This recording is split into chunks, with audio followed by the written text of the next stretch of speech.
घुमाऊ effect का मतलब क्या है कि फोर्स किसी बॉडी को घुमा भी सकती है, फोर्स किसी बॉडी को घुमा भी सकती है किसी पॉइंट या किसी एक्सिस के अबाउट। हाथ लो अपना राइट हैंड, आर इधर, एफ ऊपर, तो आर क्रॉस एफ करोगे बाहर ही आ रहा है, इधर आ रहा है आउटसाइड। ये 37 डिग्री है तो ये 53 डिग्री हो जाएगा। तो ये अगर एल है तो ये हो जाएगा अपने पास एल कॉस 53। तो बॉडी पर जो बहुत सारी फोर्सेज लग रही हैं, उन सारी फोर्सेज का जो नेट टॉर्क है, नेट टॉर्क है किसी पॉइंट के अबाउट, वो क्या है? 0 है। तो हम लोग बोलते हैं बॉडी क्या है? इक्विलिब्रियम में। हेलो मेरे प्यारे बच्चों, मेरा नाम है पवन और आज मैं आप सभी का स्वागत करता हूं रफ्तार सीरीज के एक और धमाकेदार और अमेजिंग से लेक्चर में, जो कि है अपने पास रोटेशनल मोशन का लेक्चर नंबर 3। तो सर, इससे पहले वाले लेक्चर्स में हम लोगों ने क्या किया हमने पहले दो लेक्चर में? तो बेटा हम लोगों ने पहले दो लेक्चर में मोमेंट ऑफ इनर्शिया को बहुत बेहतरीन तरीके से कवर कर लिया है। अगर आपको मोमेंट ऑफ इनर्शिया निकालना नहीं आता है, ठीक है, तो आप प्लीज पहले दो लेक्चर्स हैं उनकी वीडियोस को देखकर आइए, ठीक है।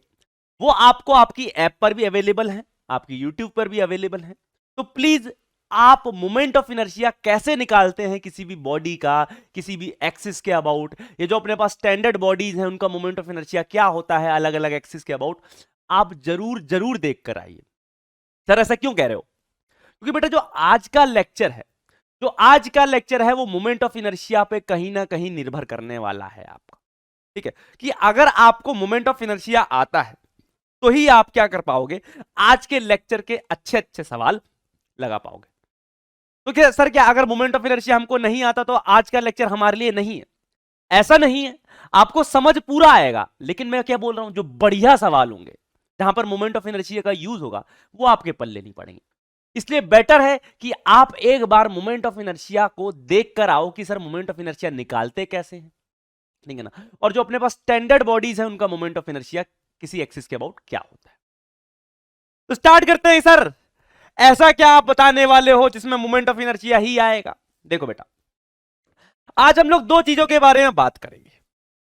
सबसे पहले बात की जाएगी टॉर्क की, सबसे पहले बात की जाएगी किसकी? टॉर्क की। अब सर टॉर्क क्या है बताएंगे? बिल्कुल बताएंगे, ठीक है ना। अभी तो पहले ये बता दें कि आज क्या बताएंगे, ठीक।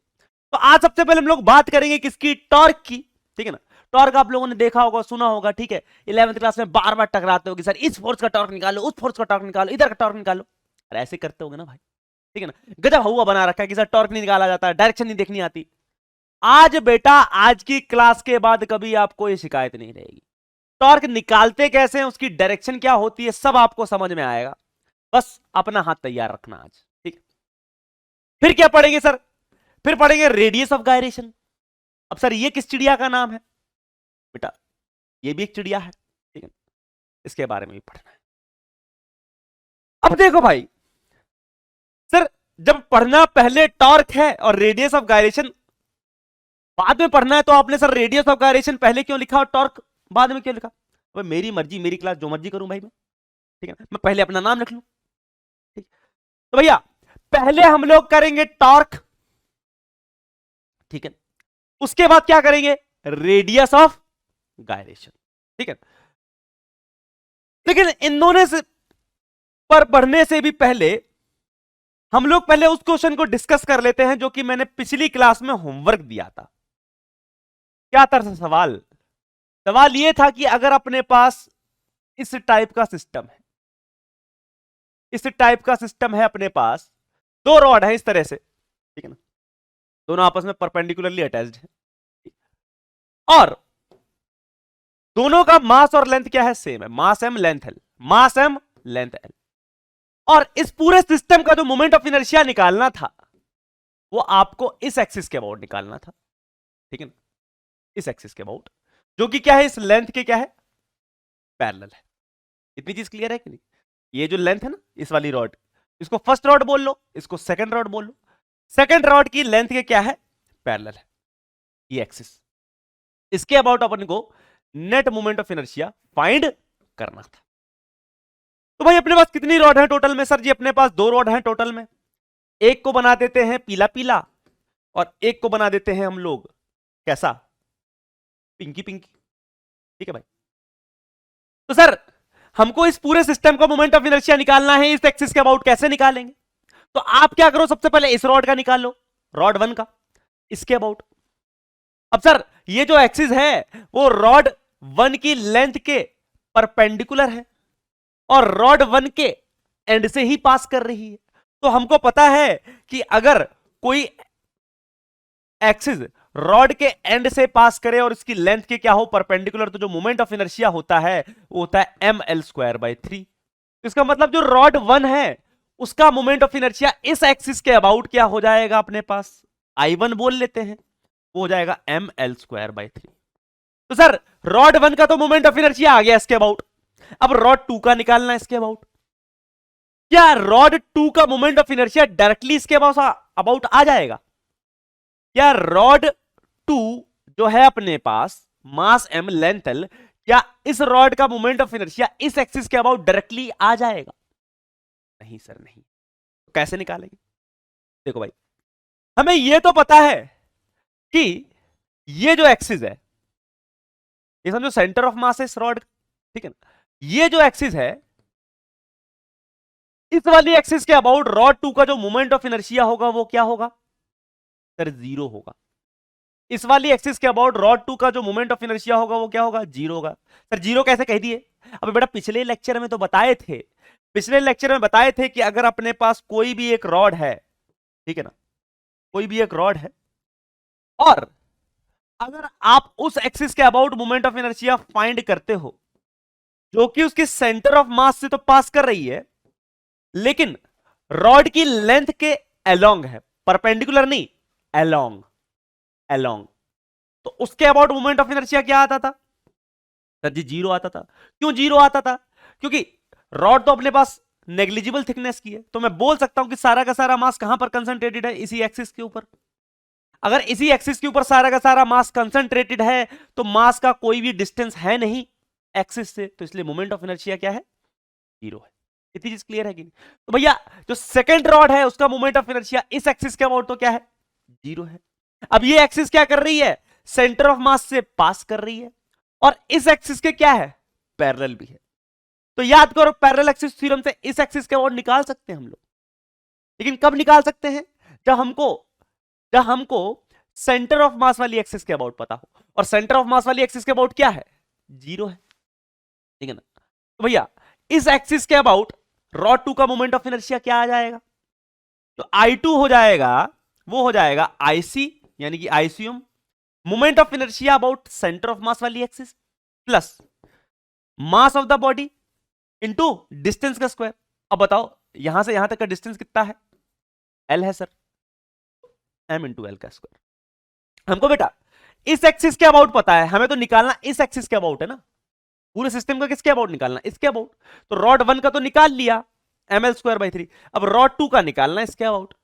तो इसके अबाउट पता है 0 है, इसके अबाउट निकालना है तो 0, यानी कि आइसोम तो 0 है, प्लस m इंटू डी का स्क्वायर, पैरेलल एक्सिस थ्योरम लगा रहा हूं, डिस्टेंस क्या है? L। तो I2 कितना निकल के आ गया सर? I2 निकल के आ गया m इंटू एल का स्क्वायर, m इंटू एल का स्क्वायर। I1 था ml²/3, तो नेट मोमेंट ऑफ इनर्शिया कितना हो जाएगा भाई? मोमेंट ऑफ इनर्शिया एक स्केलर क्वांटिटी है, तो ml²/3 प्लस ml², तो आंसर कितना आ जाएगा? 4ml²/3। बेटा बहुत से बच्चों का सही था, मैंने कमेंट्स पढ़े थे, तो बहुत से बच्चों का यह आंसर सही था, ठीक है। और जिन बच्चों का आंसर ये गलत है तो कृपया करके देखें कि आपने कहां पर गुस्ताखी करी है, ठीक है, क्योंकि बहुत ज्यादा इंपॉर्टेंट कंसेप्ट है अपने पास मोमेंट ऑफ इनर्शिया का, parallel axis theorem, perpendicular axis theorem, ठीक है। क्लियर है भैया? तो बहुत बढ़िया। चल अब बढ़ते हैं अपने आज के टॉपिक पर, जो कि क्या है? टॉर्क बोल लो या मोमेंट ऑफ फोर्स बोल लो। बेटा टॉर्क को हम लोग मोमेंट ऑफ फोर्स भी बोलते हैं, ठीक है। अब सर क्या होता है ये सब, क्यों बोलते हैं इसको ऐसे? देखो सबसे पहले कुछ कहानी सुनो। जैसे आप लोगों को फोर्स के बारे में तो पता ही है, फोर्स के बारे में तो पता ही है, तो अभी तक हम लोगों ने फोर्स का ट्रांसलेटिंग इफेक्ट देखा था। हमने देखा था कि अगर कोई भी बॉडी रखी हुई है तो उसके ऊपर फोर्स लगा दोगे तो वो चल पड़ती थी, ठीक है ना, या कोई चलती हुई बॉडी के ऊपर अगर फोर्स लगा दो तो वो रुक जाती थी, ऐसे ही होता था ना भाई। तो इसका मतलब क्या करते हैं कि अगर तो अपने पास कोई भी बॉडी है, ठीक है ना, तो उसको फोर्स लगा के हम लोग चला सकते हैं या फोर्स लगा के हम लोग उसको रोक सकते हैं। तो आपने बेसिकली क्या देखा था, फोर्स का ट्रांसलेटिंग इफेक्ट देखा था, ठीक है ना, कि फोर्स किसी भी रुकी हुई बॉडी को चला सकती है या किसी भी चलती हुई बॉडी को रुक सकती है, इतना पढ़ा। लेकिन अब हम लोग क्या पढ़ने वाले हैं, अब हम लोग फोर्स का घुमाऊ इफेक्ट देखने वाले हैं। कौन सा इफेक्ट सर? घुमाऊ इफेक्ट। घुमाऊ इफेक्ट का मतलब क्या है कि फोर्स किसी बॉडी को घुमा भी सकती है, फोर्स किसी बॉडी को घुमा भी सकती है किसी पॉइंट या किसी एक्सिस के अबाउट। समझ लग रही है बात? ठीक है। तो मैंने क्या बोला, अभी तक आप लोगों ने क्या पढ़ा था, अभी तक जितने भी चैप्टर थे आप लोगों ने क्या पढ़ा था, फोर्स का ट्रांसलेटिंग इफेक्ट पढ़ा था कि भैया फोर्स किसी बॉडी को चला सकती है, किसी बॉडी को रोक सकती है। अब आप क्या पढ़ोगे, फोर्स का रोटेटिंग इफेक्ट पढ़ोगे, यानी घुमाऊ इफेक्ट, कि फोर्स किसी बॉडी को रोटेट करवा सकती है किसी एक्सिस के अबाउट या किसी पॉइंट के अबाउट, ठीक है ना। तो ये जो रोटेटिंग इफेक्ट होता है फोर्स का, उसी को हम लोग क्या कहते हैं, टॉर्क कहते हैं या मोमेंट ऑफ फोर्स कहते हैं। तो थोड़ा थोड़ा तो आइडिया लग गया होगा कि टॉर्क क्या है, कि अगर तो कोई भी फोर्स बॉडी में रोटेटिंग इफेक्ट पैदा करे या बॉडी को रोटेट करे, ठीक है ना, इतनी चीज क्लियर है कि नहीं।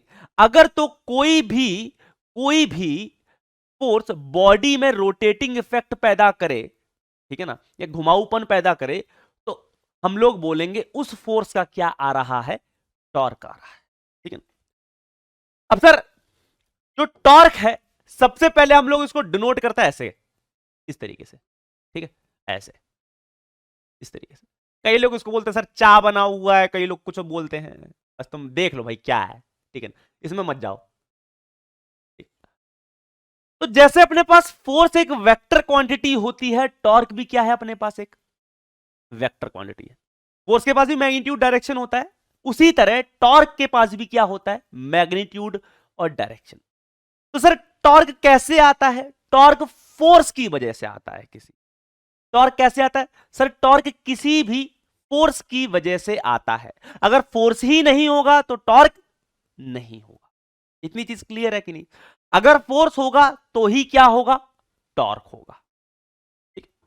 तो फोर्स बेसिकली है क्या, फोर्स किसी भी बॉडी को अपने को चला सकता है, रोक सकता है, घुमा सकता है।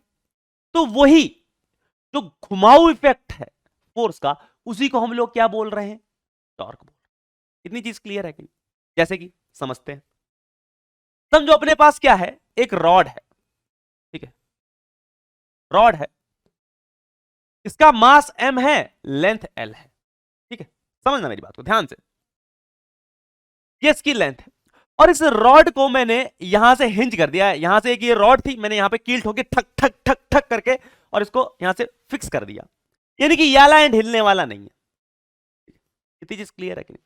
लेकिन ये एंड फ्री है, ये मूव कर सकता है। ठीक है? अब सर एक चीज बताओ, अगर तो मैं इसके ऊपर एक फोर्स लगाऊं, समझो मैंने एक फोर्स ऐसे लगाई इस तरीके से, तो बच्चा फील से बताओ, क्या ये जो फोर्स लगाई है मैंने, ये रॉड ऐसे थी, इस तरीके से रॉड थी, इसके ऊपर फोर्स मैंने ऐसे लगाई है, ऐसे इस डायरेक्शन में, ठीक है ना, यानी कि अलोंग द रॉड लगाई है मैंने फोर्स। तो ये जो फोर्स है, क्या इस रॉड में घुमाऊ इफेक्ट यानी कि रोटेटिंग इफेक्ट पैदा कर सकती है क्या, घुमा सकती है क्या, रोड को घुमा सकती है। फील से बताओ, अंदर से आ रहा होगा, नहीं सर नहीं घुमा सकती। यानी कि ये जो फोर्स है ये रोटेटिंग इफेक्ट नहीं दे सकती, यानी कि इस फोर्स का कोई भी टॉर्क नहीं। इतनी चीज क्लियर है कि नहीं, ये चीज समझ लग गई बात। ठीक है, फिर नेक्स्ट देखो सर, अगर तो मैं फोर्स ऐसे लगाऊं इस तरीके से, इसी पॉइंट पे फोर्स लगा रहा हूं जहां पर मैंने ये एफ फोर्स लगाई थी। अब समझो मैंने क्या किया, एक फोर्स लगाई एफ डैश, एक फोर्स लगाई मैंने एफ डैश। अब मैं आपसे पूछ रहा हूं, क्या इस एफ डैश फोर्स का कोई भी घुमाऊ इफेक्ट होगा इस रॉड पर? देखो भाई, बिल्कुल बिल्कुल होगा सर। ये जो फोर्स है ये इस रॉड को घुमा सकती है। कैसे घुमा सकती है सर? ऐसे घुमा सकती है। ठीक है ना भाई, इतनी चीज क्लियर है कि नहीं? तो इस फोर्स का क्या होगा? घुमाऊ इफेक्ट होगा, यानी कि रोटेटिंग इफेक्ट होगा। तो इस फोर्स का क्या आएगा अपने पास? टॉर्क आएगा। इस फोर्स का क्या आएगा? एफ डैश वाली फोर्स का टॉर्क आएगा। लेकिन इस एफ फोर्स का कोई भी टॉर्क नहीं है। इतनी चीज क्लियर है कि नहीं? तो देखो भाई, एफ फोर्स और एफ डैश फोर्स दोनों सेम पॉइंट पर ही लग रही थी, लेकिन इस एफ फोर्स का कोई भी घुमाऊ इफेक्ट नहीं आया और इस एफ डैश फोर्स का घुमाऊ इफेक्ट आया। यानी कि इस एफ फोर्स का कोई भी टॉर्क नहीं है, लेकिन इस एफ डैश फोर्स का टॉर्क है। ठीक है भाई, इतनी चीज क्लियर है कि नहीं? ठीक है, तो भैया जो टॉर्क है वो है क्या? वो रोटेटिंग इफेक्ट है किसका? फोर्स का। तो भैया जो टॉर्क अगर मैं मैथमेटिकली आपको बताऊं, तो टॉर्क को मैथमेटिकली कैसे लिखा गया है? R cross F. टॉर्क को मैथमेटिकली कैसे लिखा गया है? R cross F. टॉर्क क्या है? एक वेक्टर क्वांटिटी है, और ये क्या है? क्रॉस प्रोडक्ट है। किसका? क्रॉस प्रोडक्ट का। ये जो टॉर्क है वो क्या है? क्रॉस प्रोडक्ट है किसका? आर वेक्टर और एफ वेक्टर का। आर वेक्टर और एफ वेक्टर का। सर एफ वेक्टर तो पता चल रहा फोर्स है, ये आर वेक्टर क्या है? देखो भाई, आर वेक्टर क्या है बेटा? जिसके अबाउट आप रोटेटिंग इफेक्ट देख रहे हो या टॉर्क देख रहे हो। आप किसके अबाउट देख रहे हो? इस हिंज के अबाउट देख रहे हो, ठीक है ना? इस हिंज के अबाउट, इस पॉइंट ओ के अबाउट देख रहे हो, ठीक है ना? इतनी चीज क्लियर है कि नहीं? ये जो रॉड है ये इसी के अबाउट तो क्या कर रही है? रोटेट कर रही है। तो आप जो भी रोटेटिंग इफेक्ट देख रहे हो इस फोर्स का, इस एफ डैश फोर्स का, किसके अबाउट देख रहे हो? ओ पॉइंट के अबाउट। यानी कि आप ऐसे बोलो कि जो आप टॉर्क निकाल रहे हो किसके अबाउट निकाल रहे हो? ओ पॉइंट के अबाउट। तो जिसके अबाउट आप निकाल रहे हो टॉर्क, यानी कि ये ओ पॉइंट, वहां से लेकर जहां पर फोर्स लग रही है, वहां से लेकर जहां पर फोर्स लग रही है उसको एक सीधी सीधी लाइन से जोड़ दो। ठीक है ना? जोड़ दिया मैंने, ठीक है। और इसका जो हेड होगा, ग्रीन से बनाते हैं इसको। इसका जो हेड होगा अपने पास, ठीक है ना, इसका जो हेड होगा वो उस पॉइंट पर होगा जहां पर फोर्स लग रही है बॉडी पर, और जो टेल होगी इस एरो की वो वहां पर होगी जिसके अबाउट निकालना है हमको। ओ पॉइंट के अबाउट निकालना रोटेटिंग इफेक्ट या टॉर्क। इतनी चीज क्लियर है कि नहीं? तो ये जो अपने पास ये जो लाइन बनाई है, या बोलो ये जो एरो बनाई है मैंने, इसकी टेल कहां पर है? ओ पर। और हेड कहां पर है? इस पॉइंट पर जहां पर फोर्स लग रही है, इस पॉइंट। तो ये जो चीज है अपने पास, ये क्या है अपने पास? Are vector. ठीक है ना? आर वेक्टर क्या है? आर वेक्टर क्या है अपने पास? आर वेक्टर आप बेसिकली बोल सकते हो पोजीशन वेक्टर है। एक तरह से आप बोल सकते हो पोजीशन वेक्टर है, जहां पर अपने पास फोर्स लग रही है उसका, कहां से? ओ पॉइंट से। समझ लग रही है बात? इतनी चीज क्लियर है कि नहीं? तो मैंने क्या बोला अपने पास, जो टॉर्क होती है वो होती है R cross F. R cross F. F क्या है अपने पास? फोर्स। सर ये तो पता है। आर वेक्टर क्या है? आर वेक्टर क्या है? आर क्या है? एक तरह से अपना पोजीशन वेक्टर है उस पॉइंट का जहां पर फोर्स लग रही है, और किस पॉइंट के अबाउट? जिसके अबाउट अपने को टॉर्क निकालना है, वहां से। इतनी चीज क्लियर है कि नहीं? तो ओ से लेकर उस पॉइंट को एक एरो से आप जोड़ दोगे तो यही क्या बन जाएगा अपने पास? आर वेक्टर बन जाएगा। इतनी चीज क्लियर है कि नहीं? ठीक है, तो टॉर्क क्या होगी? R cross F. अपने को सर क्रॉस प्रोडक्ट तो पता ही है, क्रॉस प्रोडक्ट तो पता ही ना सब लोगों को, पढ़ा था क्रॉस प्रोडक्ट। तो क्रॉस प्रोडक्ट क्या कहता था सर? कि जो टॉर्क होगी उसका जो मैग्नीट्यूड आएगा मैग्नीट्यूड आएगा वो आ जाएगा अपने पास mod R mod F sine theta, mod R mod F sine theta, mod R mod F sine theta. इतनी चीज क्लियर है कि नहीं? अब सर क्या है ये, क्या है अपने पास? ये मॉड आर क्या है, मॉड एफ क्या है, साइन थीटा है। भाई आर तो पता ही है, ये हो गया अपने पास उसका मैग्नीट्यूड, मॉड का मतलब मैग्नीट्यूड, एफ क्या है, फोर्स, मॉड एफ का मतलब फोर्स का मैग्नीट्यूड। साइन थीटा क्या है? साइन थीटा क्या है? Sine theta is the angle between R vector and force vector, R vector and force vector. अब सर इसमें तो एंगल कैसे देखेंगे? देखो भाई, देखो यहां पर अगर आप देखोगे, यहां पर अगर आप देखोगे तो ये अपने पास आर वेक्टर है, ठीक है, और ये अपने पास क्या है, फोर्स है। इतनी चीज क्लियर है कि नहीं? अगर मैं इस फोर्स का टॉर्क की बात करूं तो ये आर वेक्टर है, ये अपने पास क्या है, फोर्स है। तो आप थोड़ा सा क्या करो, आर वेक्टर को आगे प्रोड्यूस करो और फोर्स के बीच में एंगल देखो तो कितना एंगल है, 90। यहां पे एंगल कितना है, 90 डिग्री। अब जरूरी है कि सर हर बार एंगल 90 डिग्री हो? नहीं, कुछ भी हो सकता है भाई, कुछ भी हो सकता है अपने पास, ठीक है। जैसे कि समझो अपने पास एक रॉड है, ठीक है, रॉड पर मैंने एक फोर्स यहां पर लगाई ऐसे, इस पॉइंट पर, तो सर ओ पॉइंट के अबाउट टॉर्क कैसे लिखेंगे? तो आप क्या करोगे, सबसे पहले आर वेक्टर बनाओगे। आर वेक्टर क्या है, जिस पॉइंट पे फोर्स लग रही है, ठीक है ना, उसका पोजीशन वेक्टर है, कहां से, जिसके अबाउट निकालना है, किसके अबाउट निकालना है, ओ पॉइंट के अबाउट, तो ये आर वेक्टर हो गया, ठीक है। अब इन दोनों के बीच में एंगल क्या होगा कि सर थोड़ा सा प्रोड्यूस करो आर वेक्टर को, ठीक है।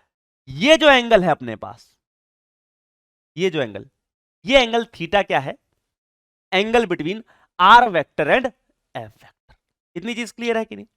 तो इसी को क्या लिखा गया है अपने पास, mod R mod F sine theta. इतनी चीज क्लियर है कि नहीं?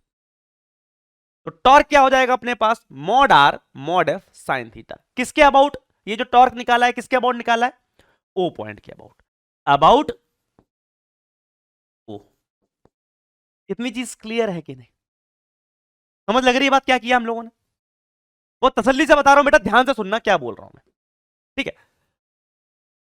इतनी चीज क्लियर है कि नहीं? तो भाई अगर मैंने इस एफ फोर्स का टॉर्क निकालना है ओ पॉइंट के अबाउट, तो क्या हो जाएगा अपने पास, मॉड आर यानी magnitude of R, mod F यानी magnitude of F, into sine theta, into sine theta. Theta क्या है, angle between R vector and F. इतनी चीज क्लियर है? अब देखो ये जो चीज निकली है, ये क्या निकला है, ये टॉर्क का मैग्नीट्यूड निकला है, टॉर्क का मैग्नीट्यूड। तो सर डायरेक्शन क्या होगी, डायरेक्शन कैसे देखते हैं, डायरेक्शन कैसे देखें? तो याद करो बेटा, जब सर ने आपको वेक्टर्स में क्रॉस प्रोडक्ट पढ़ाया था तो डायरेक्शन कैसे देख रहे थे तुम लोग, राइट हैंड से देखते थे, राइट हैंड से देखते थे, राइट हैंड थंब रूल से देखते थे। तो सर कैसे देखेंगे, टॉर्क क्या है अपने पास, R cross F, R cross F. तो आप अपने हाथ को लो और अपनी जो फिंगर्स हैं उनको किसकी तरफ करो, आर वेक्टर की तरफ। राइट हैंड लेना सबके सब, कौन सा हैंड, राइट हैंड, चाहे बेटा लेफ्टी, एक तो कहेगा सर हम तो लेफ्टी हैं, बेटा चाहे लेफ्टी हो चाहे राइटी हो, कौन सा हैंड लेना है, राइट हैंड लेना है, ठीक है ना। राइट हैंड लो और उसको आर वेक्टर की तरफ करो, आर वेक्टर की तरफ, आर वेक्टर की तरफ। फिंगर्स को किसकी तरफ करो, आर वेक्टर की तरफ, और फिंगर्स को कर्ल किधर करो, एफ की तरफ। तो फिंगर्स को कर्ल किया एफ की तरफ, तो भाई ये जो थंब होगा वही किसकी डायरेक्शन देगा अपने को, टॉर्क की। किसकी डायरेक्शन देगा, टॉर्क की। देखो आर वेक्टर इस डायरेक्शन में, फोर्स इधर है, तो आर क्रॉस एफ कर रहे हैं तो थंब किधर आ रहा है, बाहर आ रहा है, तो इसका मतलब जो टॉर्क है वो बाहर की तरफ आ रहा है, बाहर की तरफ, बाहर की तरफ। समझ लग रही है बात? इतनी चीज क्लियर है कि नहीं? टॉर्क किधर आ रहा है, बाहर की तरफ आ रहा है। इतनी चीज क्लियर है कि नहीं? तो डायरेक्शन कैसे देखोगे टॉर्क की, डायरेक्शन के लिए क्या करोगे, डायरेक्शन के लिए use right hand thumb rule, right hand thumb rule करो।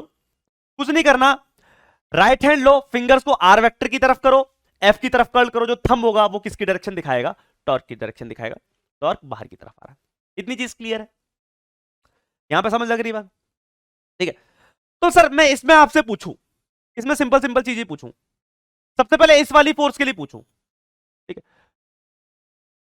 इसको बोल देता हूं F1 फोर्स बोल देता हूं, और ये तो F डैश है। तो आपसे पूछा जाए कि ये जो फोर्स है अपने पास F1 फोर्स, ठीक है, F1 फोर्स, इस F1 फोर्स का टॉर्क O पॉइंट के अबाउट क्या होगा? तो सर कहोगे इसका जो टॉर्क होगा, F1 फोर्स का जो टॉर्क होगा O पॉइंट के अबाउट, वो होगा tau equals to R cross F, और क्या होता है R cross F? Mod R mod F sine theta, ठीक है ना, mod R mod F sine theta. तो भाई मॉड R आ गया, ये डिस्टेंस, मॉड F क्या है अपने पास, F1 ही है, मॉड F1 साइन थीटा।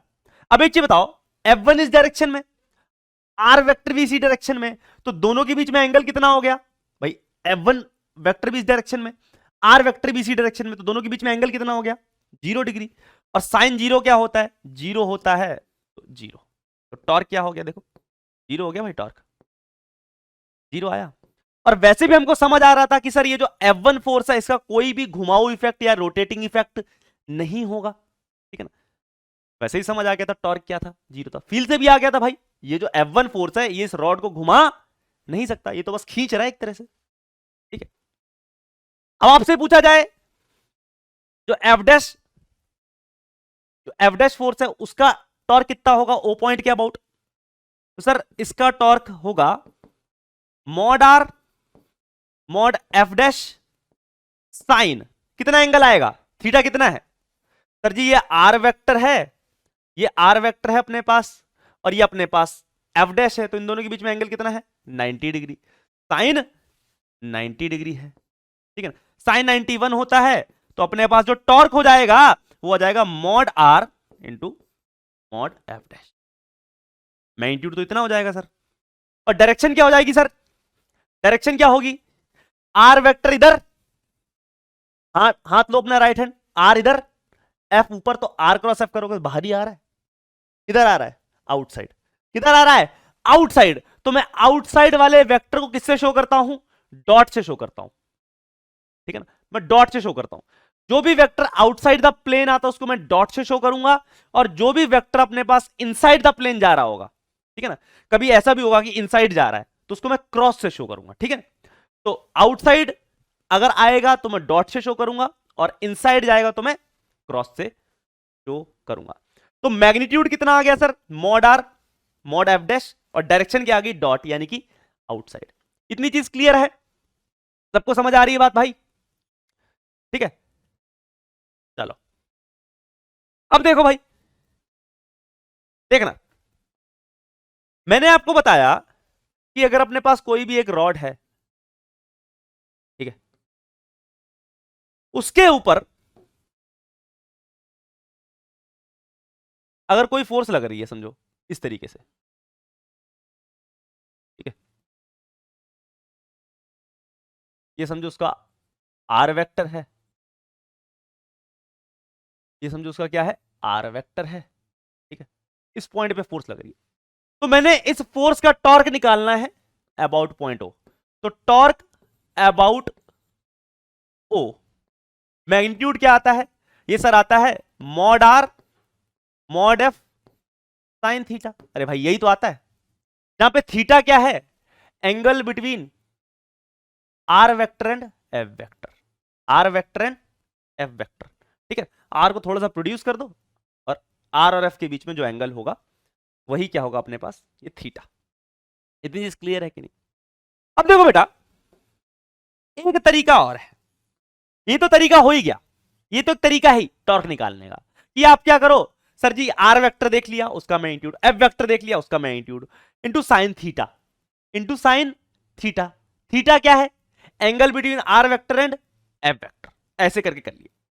दूसरा तरीका क्या है अपने पास? दूसरा तरीका, आप क्या करो, इस फोर्स के कंपोनेंट कर लो, इस फोर्स के दो कंपोनेंट कर लो, एक तो ये हो जाएगा और एक ये हो जाएगा। भाई फोर्स के दो कंपोनेंट करो आप, कौन कौन से? एक तो ये हो जाएगा और एक ये हो जाएगा। ये हो जाएगा अपने पास एफ कॉस थीटा और ये हो जाएगा एफ साइन थीटा। आपने क्या किया, ये जो फोर्स थी एफ, इसके कितने कंपोनेंट कर लिए? 2 कंपोनेंट कर लिए, ठीक है ना। एक आपने कर लिया आर वेक्टर के अलोंग और एक कर लिया आपने आर वेक्टर के परपेंडिकुलर। तो बता दो बेटा फील से, मुझे फील से बता दो कि इस एफ फोर्स का कौन सा कंपोनेंट घुमाऊ इफेक्ट नहीं दे सकता है, कौन सा कंपोनेंट रोटेटिंग इफेक्ट नहीं दे सकता है? Sir F cos theta. F cos theta rotating effect दे सकता क्या? अरे बेटा ये तो रॉड को ऐसे खींच रहा, ऐसे रोटेट करवा सकता है क्या इसके अबाउट, ओ पॉइंट के अबाउट? नहीं करवा सकता। तो इसका मतलब एफ कॉस थीटा की वजह से कोई भी टॉर्क आने वाला नहीं है। तो सर फिर किसकी वजह से आएगा? F sine theta. किसकी वजह से आएगा? एफ साइन थीटा की वजह से। ये जो एफ साइन थीटा है यही तो क्या करेगा? रोटेटिंग इफेक्ट देगा, ठीक है ना। तो आपने क्या किया, एफ के 2 कंपोनेंट कर लिए, एक तो ये वाला एक ये वाला, ठीक है ना। तो जो एफ साइन थीटा है वही तो रोटेटिंग इफेक्ट देगा, वही तो रोटेटिंग इफेक्ट देगा। इतनी चीज क्लियर है कि नहीं? इतनी चीज क्लियर है कि नहीं? तो अगर आप देखते हो ये जो एफ साइन थीटा है इसमें ये क्या है? ये क्या है? इस फॉर्मूले में जो एफ साइन थीटा लिखा है ये क्या है? क्या है भैया? ये एक तरह से फोर्स का वो कंपोनेंट है जो कि आर के क्या है? परपेंडिकुलर है। तो बेटा इसी फॉर्मूले को मैं ऐसे लिख सकता हूं, टॉर्क अबाउट ओ, तो मैं कैसे लिख सकता हूं? आर और एफ परपेंडिकुलर। एफ परपेंडिकुलर क्या है सर? एफ परपेंडिकुलर क्या है बेटा? फोर्स का वो वाला कंपोनेंट जो कि क्या है? आर के परपेंडिकुलर।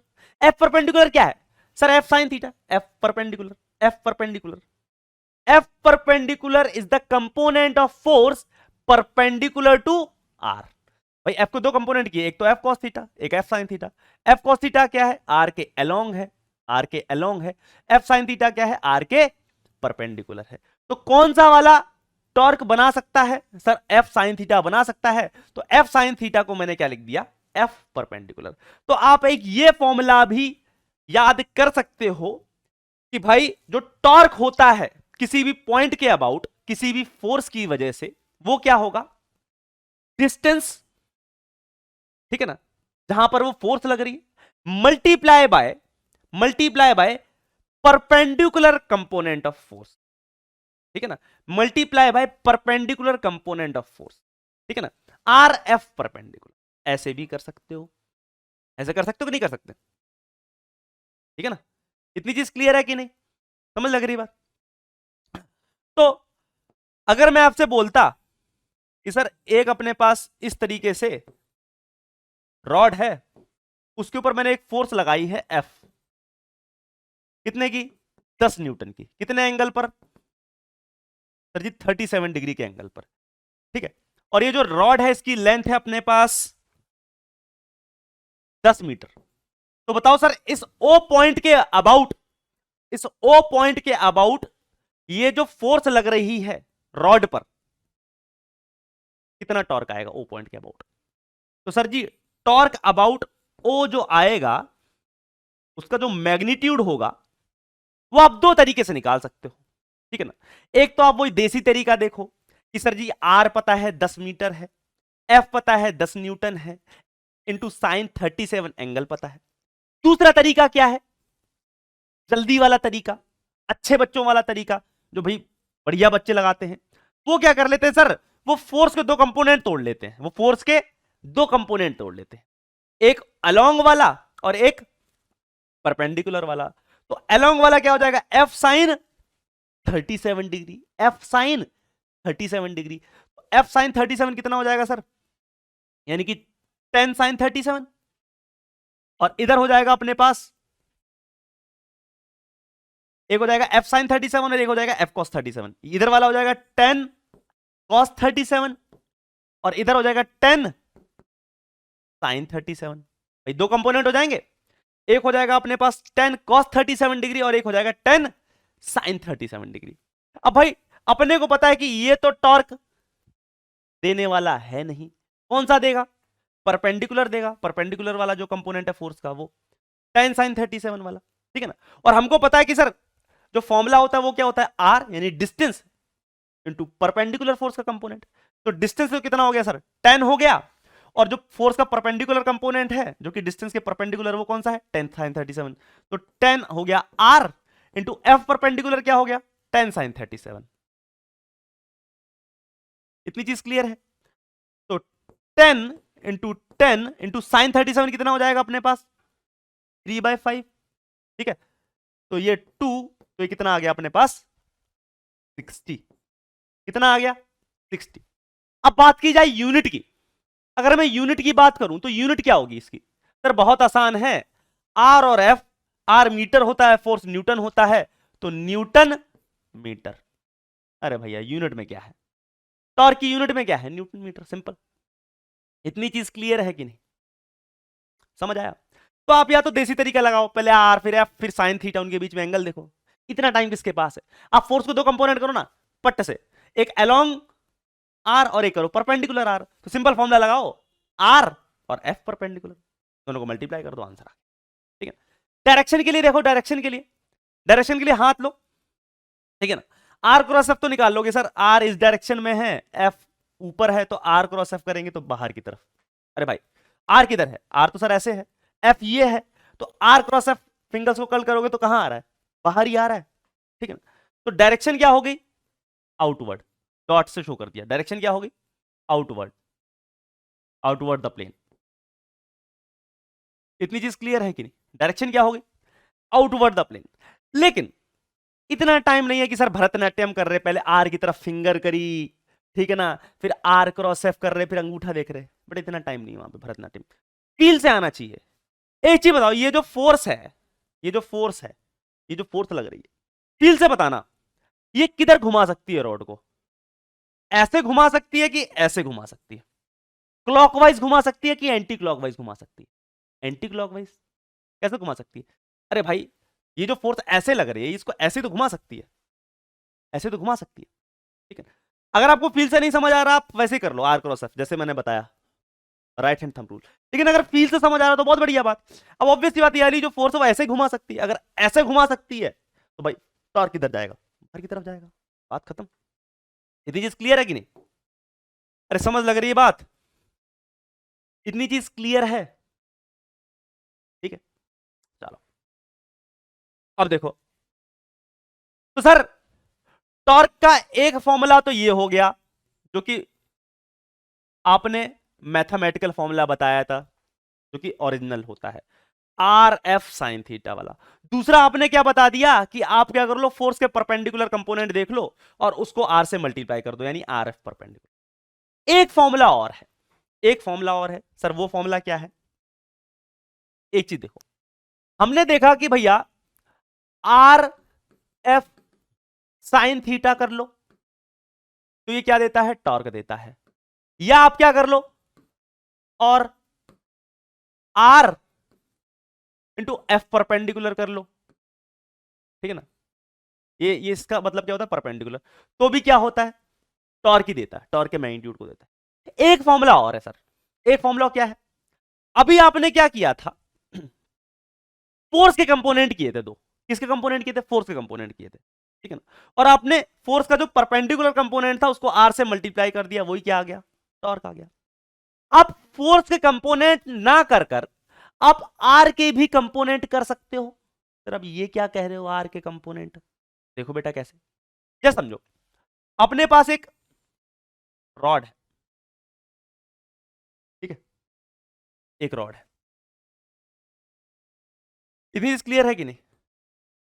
बस एक ये तरीका है, आपको इस्तेमाल करना है नहीं करना आपकी मर्जी, मेरा कर्तव्य है बताना आपको, ठीक है ना। तो मैं बता रहा हूं आपको, ये तरीका करना है नहीं करना आपकी मर्जी, आपको आंसर निकालना है, चाहे इससे निकालना इससे निकालो, चाहे आप इससे निकालना इससे निकालो, और जो तीसरा बता रहा हूं उससे निकालना चाहे उससे निकालो, ठीक है।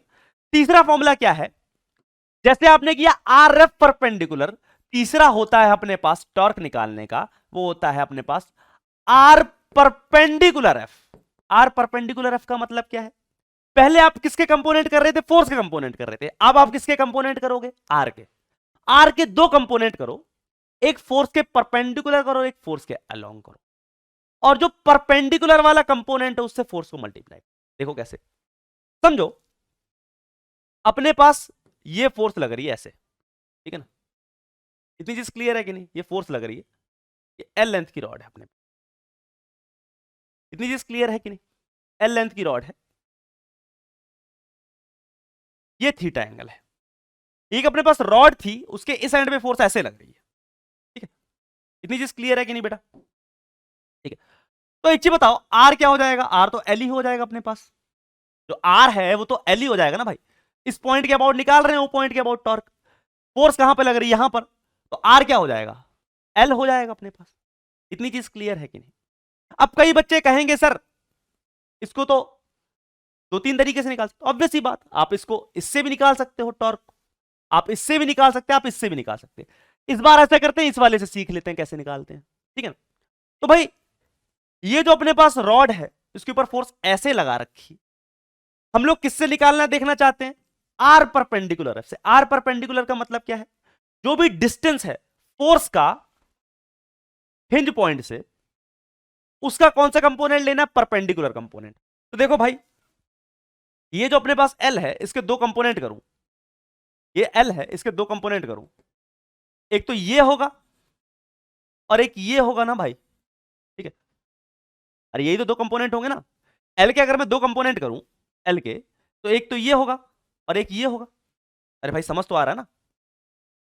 अगर ये जो एल है अपने पास, इसके दो कंपोनेंट करूं, इस एल के, इस एल के, तो एक तो ये होगा, ठीक है, और कायदे से अगर आप ऐसे देखना चाहते हो तो एक ये हो जाएगा, ठीक है ना? अगर आपको वैसे समझ नहीं आ रहा तो एक ये हो जाएगा। इस एल के, इस एल के, इस एल के, या बोल लो आर के दो कंपोनेंट करो, तो ये हो जाएगा, एक ये हो जाएगा, एक ये हो जाएगा, एक ये हो जाएगा। ये हो जाएगा अपने पास एल कॉस थीटा, और ये हो जाएगा एल साइन थीटा। इतनी चीज क्लियर है कि नहीं? इतनी चीज क्लियर है? कोई दिक्कत? ठीक है, तो हम लोगों ने क्या किया, एल के दो कंपोनेंट किए, एक हो गया एल कॉस थीटा और एक हो गया एल साइन थीटा। इतनी चीज क्लियर है? अब आप क्या देखो, अब ध्यान से सुनना, ध्यान से सुनना। मैंने क्या बोला कि आप एल का वो कंपोनेंट देखो, या बोल लो आर का वो कंपोनेंट देखो, ठीक है ना? आर ही तो क्या है, एल है, ठीक है? आर का वो कंपोनेंट देखो जो कि फोर्स के क्या है, परपेंडिकुलर है। फोर्स के क्या है, परपेंडिकुलर है। तो सर अगर ये एल साइन थीटा, तो ये भी क्या है अपने पास, एल साइन थीटा, और ये भी तो एल साइन थीटा। तो एफ ये है, और एक आया अपने पास एल कॉस थीटा, एक आया एल साइन थीटा। तो बड़ा परपेंडिकुलर कौन सा है? एल साइन थीटा वाला है ना। एल साइन थीटा देखो परपेंडिकुलर है फोर्स के, फोर्स के जो परपेंडिकुलर है वो कौन है? L sine theta. फोर्स के परपेंडिकुलर कौन है? एल साइन थीटा, ठीक है ना? तो आप यहां पर देखो, ऐसे भी लिख सकते हो, और आर परपेंडिकुलर क्या है सर? यहां पर L sine theta into force क्या है, तो ये भी तो आंसर है अपने पास। समझ लग रही बात? तो आप टॉर्क को कितने तरीके से निकाल सकते हैं? तीन तरीके से। एक तो देसी तरीका, मैथमेटिकल तरीका, आर एफ साइन थीटा। पहले आर लिखो, फिर एफ लिखो, फिर साइन, और थीटा क्या है? आर वेक्टर और एफ वेक्टर के बीच का एंगल, ठीक है? दूसरा तरीका आर एफ परपेंडिकुलर, यानी फोर्स के दो कंपोनेंट कर लो, ठीक है ना? फोर्स के दो कंपोनेंट कर लो, एक कंपोनेंट आएगा आर के अलोंग और एक आएगा आर के परपेंडिकुलर। हमने कौन सा वाला लेना है? परपेंडिकुलर वाला। आर एफ परपेंडिकुलर का मतलब आर इंटू फोर्स का वाला कंपोनेंट जो कि परपेंडिकुलर है आर के। या दूसरा तरीका एक और आया अपने पास निकल के, आप क्या करो, फोर्स के कंपोनेंट नहीं करना तो आप किसके कंपोनेंट कर लो? आर के कंपोनेंट कर लो, ठीक है ना? आर के दो कंपोनेंट कर लो, एक परपेंडिकुलर एक अलोंग। कौन सा वाला लेना है सर जी? परपेंडिकुलर वाला लेना है। किसके परपेंडिकुलर? फोर्स के परपेंडिकुलर। तो इस आर के दो कंपोनेंट किए, एक एल कॉस थीटा आया, एक एल साइन थीटा आया। एल साइन थीटा वाला लिया जो कि फोर्स के क्या था? परपेंडिकुलर था। L sine theta into F. इतनी चीज क्लियर है कि? तो बेटा सवाल के अंदर जो भी, जहां भी, जैसे भी आसान आपको लगे, इन तीनों में से कोई भी आप यूज कर सकते हो। कभी आपको ये आसान लगेगा, कभी आपको ये आसान लगेगा, कभी आपको ये आसान लगेगा, ठीक है ना? लेकिन जनरली मैं बताऊं ना आपको, मैं बताऊं, मेरी मानो तो आप सिर्फ इन्हीं दोनों का यूज करो, बहुत बढ़िया।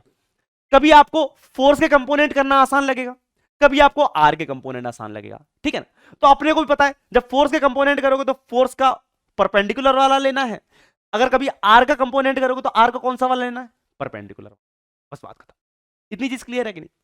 तो कभी फोर्स के कंपोनेंट कर लो, कभी आर के कंपोनेंट कर लो, जो भी क्वेश्चन में आसान लग रहा हो आपको। इतनी चीज क्लियर है कि नहीं, ठीक है। अब डायरेक्शन तो वही है।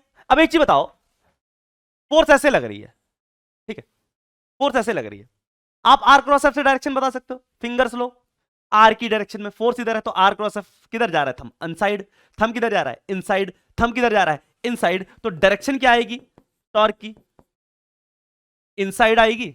और इनसाइड को मैं किससे शो करता हूं, क्रॉस से, ठीक है ना। इतनी चीज क्लियर है। दूसरा फील से, सर जी फील से बता दो। अब खुद बताओ, ये जो फोर्स इस रॉड के ऊपर लग रही है, इस वाली रॉड के ऊपर जो फोर्स लग रही है, ये वाली, ये जो फोर्स लग रही है, इसको ऐसे घुमा सकती है क्या, बताओ, घुमा सकती है क्या, नहीं घुमा सकती। कैसे घुमा सकती है, क्लॉकवाइज। तो क्लॉकवाइज ऐसे करो, हाँ अंदर इनसाइड, समझ लग रही बात। इतनी चीज क्लियर है कि नहीं, ठीक है भैया, इतनी चीज क्लियर है। चलो अब जल्दी से कुछ क्वेश्चन देखो भाई, एक क्वेश्चन देता हूं, उससे क्लैरिटी मिल जाएगी। जैसे कि सारे सारे करो बैठ के। क्या है क्वेश्चन, समझो अपने पास एक हिंज पॉइंट है, ये हिंज पॉइंट है, यहां पे कील लगी हुई है और इसमें बहुत सारी रॉडें लगी हुई है। देखो कैसे, एक रॉड ऐसी है, लेटी एकदम, ठीक है, ठीक है। एक रॉड समझो ऐसे है, इस तरीके से। एक रॉड समझो कैसे है, इस तरीके से, ठीक है। और एक रॉड किस तरीके से माने, एक रॉड ऐसे मान ले, इस तरीके, ठीक है। तो टोटल में अपने पास कितनी रॉड है, 4 रॉड है, ठीक है ना। सारी आइडेंटिकल है, सबकी लेंथ क्या है, सेम है, एल, सबकी लेंथ क्या है, सेम एल। इतनी चीज क्लियर है। यहां पर जो फोर्स लग रही है इस जगह पर, ये फोर्स लग रही है एफ ऐसे, ठीक है। यहां पर जो फोर्स लग रही है वो फोर्स कैसे लग रही है, एफ ऐसे। यहां पर जो फोर्स लग रही है वो कैसे लग रही है, एफ ऐसे। और यहां पर जो फोर्स लग रही है वो कैसे लग रही है, एफ ऐसे। तो आपसे पूछा जा रहा है कि ये जो पूरा सिस्टम है 4 रॉड का, ठीक है ना, इसके ऊपर नेट टॉर्क क्या लग रही है, नेट टॉर्क क्या लग रही है, इस पूरे सिस्टम के ऊपर नेट टॉर्क क्या लग रही है, ठीक है। अब देखो अपने को पता है, आप आर क्रॉस एफ करोगे, जब आर क्रॉस एफ करोगे तो या तो टॉर्क बाहर आएगा या तो टॉर्क अंदर जाएगा, ठीक है। तो मैंने आपको क्या बताया, इनसाइड वाली को आप किससे लिखते हो, क्रॉस से लिखते हो, और आउटसाइड वाली को आप किससे लिखते हो, डॉट से लिखते हो, ठीक है। तो इनसाइड वाली को दिखाने के लिए आप डायरेक्शन दिखाने के लिए क्रॉस से दिखा देते हो, आउटसाइड की डायरेक्शन आप डॉट से दिखा देते हो। लेकिन मैं आपसे नेट टॉर्क पूछ रहा हूं। नेट टॉर्क का मतलब कि आपने इस फोर्स का भी टॉर्क निकालना है, इसका भी निकालना है, इसका भी निकालना है, इसका भी निकालना है, ठीक है। समझो ये रॉड अपने पास 1 है, ये रॉड 2 है, ये रॉड 3 है, रॉड 4 है। तो चारों की चारी रॉड पर जो फोर्स लग रही है उसका टॉर्क आपने निकालना है, किस पॉइंट के अबाउट, ओ पॉइंट के अबाउट, ठीक है। और उन सबका क्या निकालना है, नेट निकालना है। तो नेट निकालने का मतलब क्या होगा, अब सबका टॉर्क निकाल लो और सबको क्या कर दो, वेक्टोरली ऐड कर दो, ठीक है ना। यानी कि पहली वाली रॉड की वजह से इसकी वजह से टॉर्क टाउ 1 बोल लेंगे, दूसरी वाली रॉड की वजह से टॉर्क को टाउ 2 बोल देंगे, टाउ बोलते हैं टॉर्क को, टाउ, टाउ नहीं, टाउ, टाउ। टॉर्क का सिंबल बताया ना, ऐसा होता है जैसे चासा, इसे बोलते हैं टाउ, टाउ। तो टाउ 1 प्लस टाउ 2, ठीक है ना, प्लस टाउ 3 प्लस टाउ 4। अरे भाई यही तो क्या है, नेट टाउ है, इन नेट टाउ है अपने, समझ लग रही बात। यानी कि सिंपली सबको क्या करते हैं ना, उठा के वेक्टोरली ऐड, ठीक है। अब मेरे को पता है या तो सर टॉर्क बाहर की तरफ आएगा या अंदर की तरफ, तो आपको डायरेक्शन तो चलो आप शो कर देते हो क्रॉस या डॉट से, लेकिन जब आप इसका वेक्टर सम करोगे तो आपको प्लस माइनस की जरूरत पड़ेगी। तो आप ऐसा करना, जितने भी अपने पास आउटसाइड वाले होंगे उनको प्लस से दिखा देना, मैं समझ जाऊंगा, और जितने भी क्रॉस वाले होंगे उनको माइनस से, यानी कि इनसाइड वाली टॉर्क को आपने नेगेटिव ले लेना है और आउटसाइड वाली टॉर्क को आपने पॉजिटिव ले लेना है। इतनी चीज क्लियर है? ठीक है, तो अब जल्दी से करो, जल्दी से करो बेटा, कॉपी में करो, आंसर आ जाएगा। एंगल लिख देता हूं मैं पहले। ये एंगल है अपने पास 37 डिग्री, ठीक है ना, ये एंगल है अपने पास 37 डिग्री, और ये एंगल है अपने पास 45 डिग्री। जल्दी से करो सबका, नेट टॉर्क कितना आ रहा है बताओ, जल्दी बताओ। Net torque about point O क्या आ रहा है? सबसे पहले बताओ टाउ वन कितना आ रहा है? Tau one, tau one, tau one का जो मैग्नीट्यूड है, मैग्नीट्यूड कितना आ रहा है सर? भैया हमको पता है टॉर्क निकालने के तीन, आर एफ साइन थीटा पहला फॉर्मूला, दूसरा फॉर्मूला आर एफ परपेंडिकुलर, तीसरा फॉर्मूला आर परपेंडिकुलर एफ, ठीक है ना। तो देखो यहां पर आर क्या है? आर तो सर लेंथ है, ठीक है ना, और वो फोर्स के ऑलरेडी परपेंडिकुलर है, वो फोर्स के ऑलरेडी परपेंडिकुलर है, तो अपने को तो ऑलरेडी दे रखा है एक तरह से क्या, आर और परपेंडिकुलर फोर्स, तो इसमें फोर्स के कंपोनेंट करने की जरूरत नहीं है। ऑलरेडी आर के परपेंडिकुलर क्या है? फोर्स। ऑलरेडी आर के परपेंडिकुलर क्या है? फोर्स। तो इसमें कंपोनेंट वंपोनेंट करने की जरूरत नहीं है, अपने को ऑलरेडी जो फोर्स है वो परपेंडिकुलर दे रखा है। क्या दे रखा है? एफ फोर्स दे रखा है आर के परपेंडिकुलर, तो इसमें डायरेक्ट लगा दो आर एफ परपेंडिकुलर। बेटा मैं यही दो फॉर्मूले लगाऊंगा, मैं इसको इस्तेमाल नहीं करता, टाइम वेस्ट फॉर्मूला है। या तो मैं आर एफ परपेंडिकुलर करूंगा या आर परपेंडिकुलर एफ करूंगा। तो मैं यहां पे क्या कर रहा हूं? आर एफ परपेंडिकुलर कर रहा हूं, ये आर है, ये एफ परपेंडिकुलर है, तो फोर्स ऑलरेडी परपेंडिकुलर है, ठीक है ना। तो सिंपल क्या हो जाएगा, आर यानी एल, और एफ परपेंडिकुलर क्या है? फोर्स तो ऑलरेडी परपेंडिकुलर है, एफ, एल इंटू एफ हो जाएगा, ठीक है ना। डायरेक्शन क्या होगी भाई? ये कैसे घुमा सकता है फोर्स? कैसे घुमा सकती है? यहां पे ऐसे घुमा सकती है, तो भाई ऐसे बाहर की तरफ, बाहर की तरफ, तो यानी कि आउटसाइड यानी कि प्लस, तो इसको मैंने प्लस में लिख लिया, ठीक है। टाउ टू, टाउ टू क्या होगा भाई? यानी दूसरी वाली रॉड का, दूसरी वाली रॉड का जो टॉर्क होगा वो क्या होगा? ओ पॉइंट के अबाउट। तो आप क्या करो, अब देखो यहां पे आपको क्या आसान लग रहा है? फोर्स के कंपोनेंट करना आसान लग रहा है कि लेंथ के? ठीक है ना। तो यहां पर पता है आसान क्या है? लेंथ के कंपोनेंट करना। किसके कंपोनेंट करना? लेंथ के कंपोनेंट करना। चाहो तो आप फोर्स के कंपोनेंट भी कर लो, कोई दिक्कत वाली बात नहीं, ठीक है ना। आप जिसके कंपोनेंट करना चाहते हो उससे कर लेना, ठीक है ना। मैं इस बार यहां पर किसके कर रहा हूं? मेरे को आसान लग रहा है लेंथ के कंपोनेंट करना, तो मैं क्या करूंगा, ये जो लेंथ है ना एल, ठीक है ना, ये जो लेंथ है अपने पास, है ना, ठीक है, दो ही तरीके यूज करूंगा मैं फोर्स टॉर्क निकालने का। एक तो यूज करूंगा या तो आर एफ परपेंडिकुलर, या दूसरा यूज करूंगा मैं क्या, आर परपेंडिकुलर एफ। इस बार कौन सा वाला यूज कर रहा हूं? ये वाला आर परपेंडिकुलर एफ, यानी इस लेंथ का वो कंपोनेंट देख रहा हूं जो कि फोर्स के क्या है? परपेंडिकुलर है। तो सर जी यही तो है, यही यही कंपोनेंट तो है जो कि फोर्स के क्या है? परपेंडिकुलर। यही कंपोनेंट तो है जो कि फोर्स के क्या है? परपेंडिकुलर। लेंथ का, लेंथ का ये कंपोनेंट ही तो फोर्स के क्या है? परपेंडिकुलर है। तो सर ये कितना होगा? सर ये कितना होगा? सर ये 37 डिग्री है तो ये 53 डिग्री हो जाएगा। तो ये अगर L है तो ये हो जाएगा अपने पास L cos 53 degree, L cos 53 degree. इतनी चीज क्लियर है कि नहीं बेटा? बेटा साइन कॉस कुछ भी आ सकता है, रटना मत कि हमेशा साइन आएगा। आप बस ये देखना कि L का कौन सा कंपोनेंट फोर्स के परपेंडिकुलर है। अरे भाई यही वाला तो फोर्स के परपेंडिकुलर है, ये, ठीक है ना। इतनी चीज क्लियर है कि नहीं? यही वाला, इतनी चीज क्लियर है। ये कंपोनेंट फोर्स के क्या है? परपेंडिकुलर है। फोर्स के क्या है? परपेंडिकुलर है। तो मैं अगर आर परपेंडिकुलर एफ लगा रहा हूं, यानी यही तो अपने पास आर परपेंडिकुलर हो गया। आर परपेंडिकुलर कितना है? L cos 53, L cos 53 degree into F, ठीक है, ये आ गया। एल कॉस 53 कितना होता है sir? 3/5 L into F. Direction क्या है? डायरेक्शन क्या है सर? ये क्या कर रहा है? फोर्स ऐसे लग रहा है, फोर्स ऐसे लग रहा है। अब बताओ ये फोर्स इसको ऐसे घुमा सकता है क्या? नहीं सर, फील ही नहीं आ रहा, घुमा ही नहीं सकता। कैसे घुमा सकता है? ऐसे घुमा सकता है, क्लॉकवाइज। क्लॉकवाइज तो अंगूठा अंदर, अंगूठा अंदर, तो यानी कि इनसाइड। इनसाइड मैंने क्या ले रखा? माइनस। तो आप क्या करोगे भाई? माइनस लगा दोगे। आप क्या करोगे जब लिखोगे? तो आप क्या कर दोगे? Minus L cos 53 degree into F, minus लगा दिया अपने।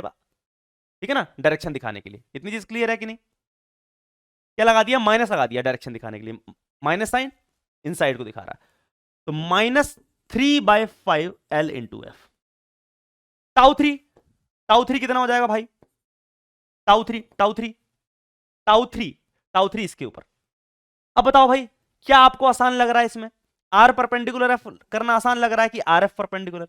सर जी यहां पर भी मेरे को ये जो लेंथ है, ये जो लेंथ है अपने पास एल, इसका ये वाला कंपोनेंट है जो कि फोर्स के परपेंडिकुलर है। भाई दो कंपोनेंट है ना इस लेंथ के, एक तो ये होगा, एक ये होगा। तो सर ये वाला कंपोनेंट, जो ये वाला कंपोनेंट है, ये वाला, इसको सर हरा हरा कर दो, ये वाला, ठीक है ना? या इसको कौन सा कर दें? नीला नीला कर दें। सर ये वाला जो कंपोनेंट है ये एफ के परपेंडिकुलर है। तो अगर ये सर 37 डिग्री है तो ये कितना हो जाएगा? 53 डिग्री। तो ये कितना हो जाएगा? ये एल है, ये cos 53 होगा, तो ये sin 53, एल sin 53 डिग्री होगा भाई, ठीक है? तो ये हो जाएगा आर परपेंडिकुलर। तो इसमें भी मैं कौन सा वाला यूज कर रहा हूं? R perpendicular F. अब एक चीज बताओ, डायरेक्शन देख लो, फोर्स कैसे लग रही है? ऐसे, तो ये ऐसे घुमा सकता है, ऐसे घुमा सकता है, यानी बाहर की तरफ, ठीक है? तो यानी पॉजिटिव। और मैग्नीट्यूड कितना आएगा? आर परपेंडिकुलर कितना है? L sine 53 degree into F. Sine 53 कितना होता है? 4/5, 4/5 एल एफ। इतनी चीज क्लियर है? और बताओ इसका, बता दो इसका, फोर्थ का टाउ फोर कितना हो जाएगा चौथी वाली रॉड पे? सर जी ये तो ऐसे लग रहा है, ये तो ऐसे लग रहा है, ये तो कैसे लग रहा है? ऐसे, ठीक है ना? हमको देखने से पता चल रहा है ये जो फोर्स है ये इसको घुमा ही नहीं सकता। आपको फील से आ रहा होगा। क्या आपको लगता है कि ये वाला फोर्स घुमा सकता है? क्या ये वाला फोर्स इस रॉड को घुमा सकता है क्या? नहीं, क्योंकि ये जो फोर्स है, ये जो फोर्स है, ये जिसके अबाउट फाइंड करना, ओ पॉइंट के अबाउट फाइंड करना ना, ये हिंज के अबाउट फाइंड करना है। हम लोगों ने जितनी भी टॉर्क फाइंड करी किसके अबाउट फाइंड करी? सब ओ के अबाउट फाइंड करी है। इसको भी ओ के अबाउट फाइंड किया, इसको भी ओ के अबाउट, इसको भी ओ के अबाउट, तो इसको भी मैं किसके अबाउट कर रहा हूं? ओ के अबाउट। इस फोर्स का भी ओ के अबाउट। तो ये जो फोर्स है सर, ये तो फोर्स उसी पॉइंट से पास कर रहा है जिसके अबाउट फाइंड करना है, उसी पॉइंट से पास कर रहा है जिसके अबाउट फाइंड करना है।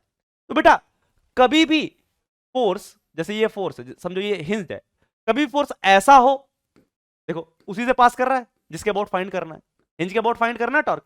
देखो ये जो फोर्स है उसी से पास कर रहा है, उसी से देखो पास कर रहा है। या फोर्स कभी ऐसे हो, ऐसे लग रहा हो, ठीक है ना? तो ऐसे वाला फोर्स चाहे ऐसे वाला फोर्स, ठीक है ना, ये कभी भी रॉड को घुमा नहीं सकता।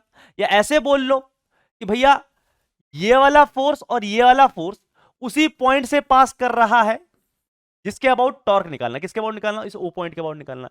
तो चाहे इस डायरेक्शन का फोर्स हो चाहे ऐसे वाला फोर्स हो, ये कभी भी रॉड को घुमा नहीं सकता, यानी रोटेटिंग इफेक्ट नहीं दे सकता। तो इसलिए इस फोर्स का जो टॉर्क आएगा वो क्या होगा? जीरो होगा। टॉर्क आएगा वो क्या होगा? जीरो होगा। तो इसलिए ये जो फोर्स है ये इसी ओ पॉइंट से पास कर रहा है। किसके अबाउट निकालना है? इसके अबाउट निकालना है, तो इसी से पास कर रहा है, ठीक है ना? और फील भी आ रही कि सर ये वाला फोर्स इस रॉड को घुमा नहीं सकता, तो इसलिए इसका टॉर्क क्या हो जाएगा? जीरो हो जाएगा। इतनी चीज क्लियर है कि नहीं? तो बताओ नेट टॉर्क कितना हो जाएगा सर? नेट टॉर्क निकालना है, सबको उठा के ऐड कर दो। L F minus 3/5 L F plus 4/5 L F plus 0। L F plus 3/5 L F minus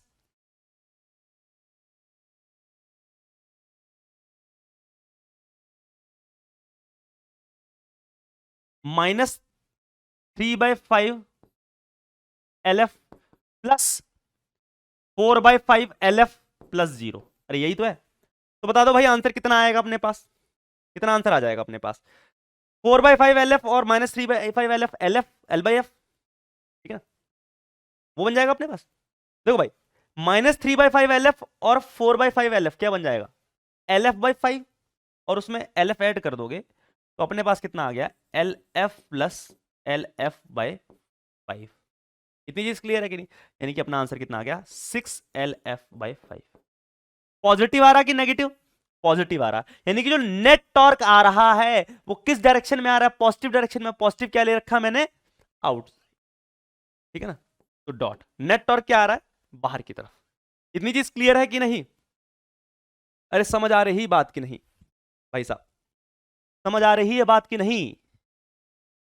चमक रहा है? ठीक है। तो इस तरीके से हम लोग क्या करते हैं, टॉर्क निकालते हैं। तो उम्मीद है आप लोगों को समझ आया होगा टॉर्क कैसे निकाला गया है। ठीक है भाई साहब, चलो सवाल करते हैं। और देखो क्या है, find the torque about the origin when a force of 3 j cap newton acts on a particle whose position vector is 2 k cap metre. देखो पोजीशन वेक्टर कितना दे रखा है, 2 k कैप दे रखा है। फोर्स कितनी दे रखी भाई, फोर्स दे रखी 3 j कैप। तो टॉर्क क्या होती है सर, टॉर्क तो डायरेक्ट होती है R क्रॉस F, यानी कि 2 k cap cross 3 j cap. तो भाई जो कांस्टेंट चीजें हैं अपने पास क्रॉस प्रोडक्ट में मल्टीप्लाई में बाहर आ जाती हैं, यानी 2 और 3 मल्टीप्लाई होकर बाहर 6 आ जाएगा, अंदर क्या बचेगा, k cap cross j cap. अपने को पता है कि सर i कैप इधर, j कैप इधर, k कैप इधर, i j k ऐसे। तो हमको पता है सर अगर हम लोग एंटी क्लॉकवाइज चलें तो i क्रॉस j अपने को देता है k, j क्रॉस k अपने को देता है i, और k क्रॉस i देता अपने को j। लेकिन हमसे पूछा क्या गया है, हमसे j क्रॉस k पूछा है क्या, j क्रॉस k पूछा है क्या? j क्रॉस k पूछा होता तो i होता, अपने से पूछा क्या गया है, k क्रॉस j, यानी कि k क्रॉस j ये पूछा है।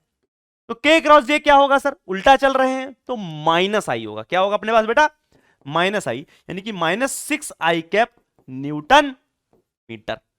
कौन सा ऑप्शन हो जाएगा, option number C. Next question, the moment of the force, moment का मतलब वही टॉर्क, टॉर्क बताओ भाई किस फोर्स का, इस फोर्स का, 4i cap plus 5j cap minus 6k cap. ठीक है ना, ये फोर्स है, किस पॉइंट पर लग रही है, ये फोर्स लग रही है 2, 0, -3 वाले पॉइंट पर, इस पॉइंट पर फोर्स लग रही है। ठीक है, और हमको बताना है किसके अबाउट है टॉर्क, अबाउट द पॉइंट, इस पॉइंट के अबाउट बताना है। कोई पॉइंट ये है 2, -2, -2, इस पॉइंट के अबाउट टॉर्क बताना है, तो उसको O मान लेते हैं। ठीक है ना, और इस पॉइंट पे फोर्स लग रही है, फोर्स ये लग रही है। तो हमको तो सर आर वेक्टर तो चाहिए, तो आर वेक्टर ये हो जाएगा सर। अब आर वेक्टर कैसे निकालते हैं, अगर अपने पास कोई भी दो पॉइंट्स गिवन हो, एक पॉइंट है x2, y2, z2, एक पॉइंट है x1, y1, z1, और ये आर वेक्टर। आर वेक्टर क्या होता है सर, आर वेक्टर होता है x2 minus x1 i cap plus y2 minus y1 j cap, y2 minus y1 j cap plus z2 minus z1 j cap. अरे भाई यही तो होता है, यही होता है। सिमिलरली ये क्या हो जाएगा, x1 ये y1 ये z1, ये हो जाएगा x2 ये y2 ये z2। तो जल्दी से बता दो आर वेक्टर क्या आ जाएगा अपने पास, आर वेक्टर आएगा x2 minus x1 i cap, यानी 2 minus 2 0 0 i cap plus y2 minus y1 यानी कि 0 minus of -2 j cap plus z2 minus z1 यानी कि -3 माइनस ऑफ -2 k कैप। तो कितना निकल के आ रहा है R vector, sir R vector निकल के आ रहा है अपने पास, आर वेक्टर आ रहा है 2j कैप और -k कैप। इसमें i कैप वाला तो 0 ही हो गया। ठीक है, तो हमको क्या करना है, टॉर्क निकालना है। टॉर्क कैसे निकालते हैं, टॉर्क होता है सर r क्रॉस f। ठीक है ना, आर वेक्टर अपने को दे रखा है, ये आ गया 0 i cap plus 2j cap minus k cap, और f वेक्टर कितना है अपने पास, f वेक्टर कितना था 4i cap plus 5j cap minus 6k cap, 4i cap plus 5j cap minus 6k cap. भाई यही तो है अपने पास। अब टॉर्क होता क्या है, क्रॉस प्रोडक्ट है r और f का, तो यानी कि क्या कर देंगे भाई, वही डिटरमिनेंट मेथड से फाइंड कर सकते हैं। आप लोगों को सर ने डिटरमिनेंट मेथड सिखा रखा है, मुझे पता है आप लोगों को सर ने डिटरमिनेंट मेथड सिखा रखा है। जब आपको वेक्टर क्रॉस प्रोडक्ट पढ़ाया गया था तो आपको बताया हुआ है कि किस तरीके से हम लोग क्या करते हैं, क्रॉस प्रोडक्ट को फाइंड करते हैं। ठीक है ना, डिटरमिनेंट मेथड से। तो I cap, J cap, K cap, भाई आर वेक्टर क्या है 0 I cap plus 2j cap minus K cap, तो आई जे के, तो आई के साथ में क्या है 0, जे के साथ में क्या है 2, के के साथ में क्या है -1। तो सबसे पहले आर वेक्टर का लिख लो, आई जे के नीचे 0 2 -1। फिर किसका लिखते हो, एफ का। एफ का क्या है, आई के साथ 4, फिर जे के साथ 5, फिर के साथ -6। फिर क्या करते थे सर, यही तो टॉर्क होता है। तो टॉर्क कैसे निकालते हैं, हम लोग क्या करते थे, आई कैप को लिखते थे, आई कैप को हम लोग लिखते थे, और क्या करते थे, आई वाली जो रो होती थी और जो ये वाली रो होती, मतलब आई की जो रो और आई वाला कॉलम, इसको उड़ा देते थे, सिर्फ किसको देखते थे, इसको देखते थे, ठीक है ना। इतना बचा अपने पास। और इसमें क्या करते थे, क्रॉस प्रोडक्ट, यानी कि दिस फिर दिस। क्रॉस प्रोडक्ट कैसे करते थे, दिस फिर दिस। इतनी चीज क्लियर है कि नहीं। तो -6 इंटू 2 -12, फिर क्या करते थे, माइनस डालते थे, फिर -1 इंटू 5, ऐसे करते थे, ठीक है ना। तो उम्मीद है आपको समझ आया होगा क्या किया। तो इसको उड़ा दिया और इसको उड़ा दिया, बचा अपने पास ये। तो -6 इंटू 2 -12, फिर माइनस डाला बीच में, फिर -1 इंटू 5 यानी कि -5, ठीक है। ये आपको ऑलरेडी करवा चुके हैं सर, तो इसलिए मैं नहीं जा रहा डीप में। फिर जब जे कैप लिखते थे लेकिन उसके साथ माइनस लगा देते थे, आई कैप के साथ माइनस नहीं, लेकिन जे कैप के साथ माइनस आता था। फिर क्या करते थे भाई, जे कैप वाली लाइन उड़ा देते थे और ये वाली उड़ा देते थे, ऐसे उड़ा देते थे। फिर क्या बचा, 0 -6 और -1 4, ठीक है, ऐसे तो करते थे। तो 0 -6 बचा, -1 4 बचा, तो 0 इंटू -6 यानी कि 0, पहले ऐसे क्रॉस मल्टीप्लाई किया, फिर ऐसे, लेकिन माइनस साइन डाल के, माइनस ऑफ -1 इंटू 4। फिर क्या करते थे, ऐसे के वाले इसको उड़ा दिया और इसको उड़ा दिया, ठीक है। तो यही बचा अपने पास, इतना सा डब्बा, इतना सा डब्बा बचा अपने पास, प्लस के कैप 5 इंटू 0 0 और ये माइनस डाल के 8, ठीक है। तो अपने पास टॉर्क कितना आ गया, टॉर्क आ गया अपने पास ये -12 + 5 यानी कि -7 आई कैप, -4 जे कैप और -8 के कैप। This is answer. कौन सा ऑप्शन मैच कर रहा भाई, जल्दी से बताएंगे। -7 आई कैप, -4 जे कैप, -8 के cap. Option number D, option number D. Clear है भाई। चलो नेक्स्ट क्वेश्चन क्या कह रहा है, if F is the force acting on a particle having position vector r vector and tau be the torque of this force about the origin। अपने पास क्या है, एक कोई पॉइंट होगा, उसके ऊपर फोर्स लग रही है F वेक्टर, R वेक्टर क्या है, पोजीशन वेक्टर है, ठीक है ना। किसका, इस फोर्स का, जहां पर ये फोर्स लग रही है, और कहां से होता है अपने पास पोजीशन वेक्टर, यहां पर दे रखा क्या, ओरिजिन से। इतनी चीज क्लियर है कि नहीं, ये दे रखा अपने को। अब एक चीज समझना, एक चीज समझना, हमको पता है कि भाई जो टॉर्क होता है वो होता है R क्रॉस F। टॉर्क क्या है, R और F का क्रॉस प्रोडक्ट, R और F का क्रॉस प्रोडक्ट। अगर आपको याद हो, सर ने आपको करवाया था क्रॉस प्रोडक्ट में, तो C वेक्टर क्या होता था, A क्रॉस B। अगर अपने पास A और B वेक्टर का जो क्रॉस प्रोडक्ट है वो अगर C वेक्टर होता है, तो C वेक्टर क्या होता है अपने पास, वो होता है mod A mod B sine theta. अरे यही तो होता था ना। अगर आपको A वेक्टर और B वेक्टर का अगर क्रॉस प्रोडक्ट करते थे, तो जो C वेक्टर मिलता था उसका मैग्नीट्यूड क्या होता था, mod A mod B sine theta. यहां पे थीटा क्या होता था, A वेक्टर और B वेक्टर के बीच का एंगल। अरे वही चीज यहां पर है। टॉर्क क्या है, R क्रॉस F, तो हम लोग क्या लिख देते हैं टॉर्क के मैग्नीट्यूड को, R F साइन थीटा। अरे वही चीज तो है। इतनी चीज क्लियर है कि नहीं, ये तो पता ही है। अब एक चीज और सर ने बताई होगी कि भैया ये जो C वेक्टर होता है ये A वेक्टर के भी परपेंडिकुलर होता है, एंड जो C वेक्टर होता है वो B वेक्टर के भी क्या होता है, परपेंडिकुलर होता है, ठीक है ना। जो C वेक्टर है वो A वेक्टर के भी परपेंडिकुलर होता है, और C वेक्टर क्या है अपने पास, B वेक्टर के भी परपेंडिकुलर होता है। इधर से हम लोग समझे क्या कि अपने पास जो ये टॉर्क है ये R वेक्टर के भी परपेंडिकुलर है, ठीक है, और जो टॉर्क है वो अपने पास किसके भी परपेंडिकुलर है, F वेक्टर के भी परपेंडिकुलर है। इतनी चीज समझ आई कि टॉर्क क्या है अपने पास, R क्रॉस F है, R और F का क्रॉस प्रोडक्ट है, तो टॉर्क अपने पास R के भी परपेंडिकुलर हुआ और F के भी परपेंडिकुलर हुआ, ठीक है भाई।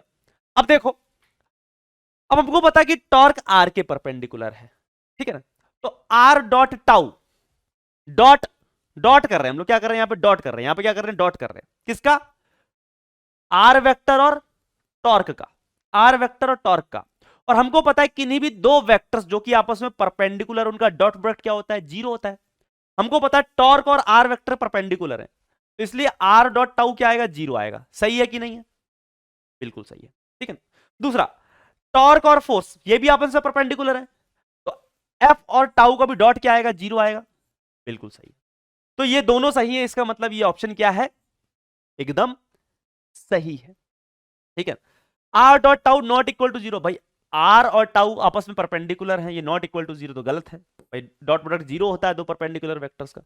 देखो यहां पे भी ये गलत है, ठीक है ना, R dot tau not equal to, ये भी गलत है। समझ आया क्या किया, ठीक है। तो याद रखना, टॉर्क होता है अपने पास आर क्रॉस एफ, और जो टॉर्क आएगा, क्रॉस प्रोडक्ट की प्रॉपर्टी होती है ना भाई, C vector is equal to A cross B है, तो C vector is perpendicular to A vector and C vector is also perpendicular to B vector. इसी तरह टॉर्क अपने पास परपेंडिकुलर किसके होगा, आर वेक्टर के, और टॉर्क किसके परपेंडिकुलर होगा, एफ वेक्टर के। समझ लग रही है ये बात, इतनी चीज क्लियर है कि नहीं, ठीक है बच्चा, कोई डाउट नहीं सर, चलो अब देखो क्या आ जाता है अपने पास,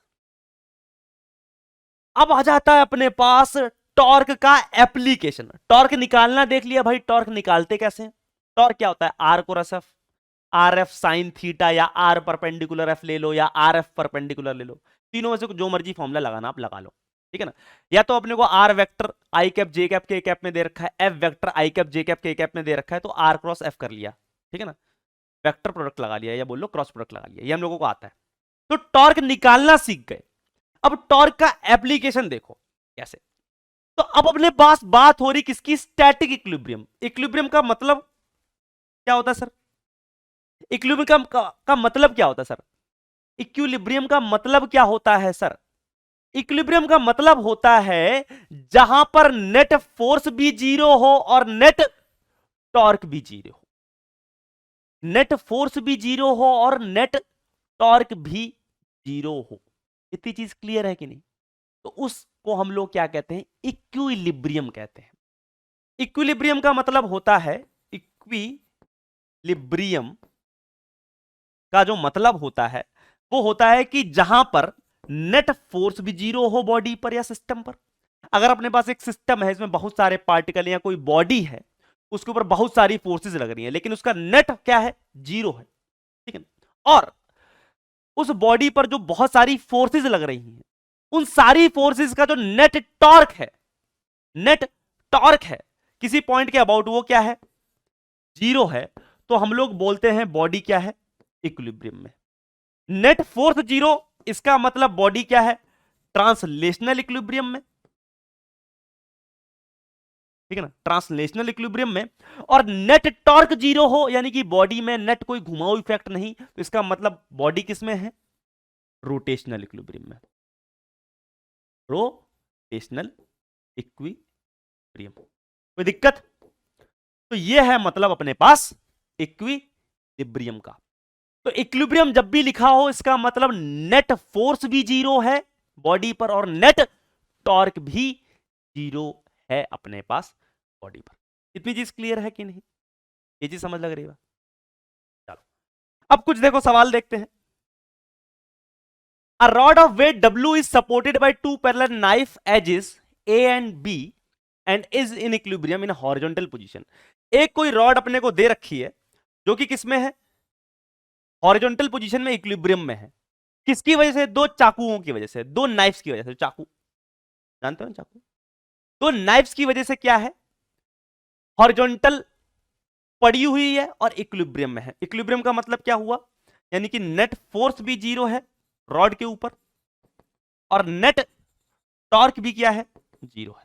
समझ लग रही है बात, नेट फोर्स भी जीरो है और नेट टॉर्क भी जीरो है। The centre of mass of the rod is at a distance x from a। जो सेंटर ऑफ मास है रॉड का, वो किसी डिस्टेंस x पर है a से। The normal reaction on a is, ठीक है। देखो भाई क्या बोला जा रहा है, एक रॉड अपने पास हॉरिजॉन्टल पोजीशन में है और इक्विलिब्रियम पे है, ठीक है। किसकी वजह से? दो नाइफ्स की वजह से।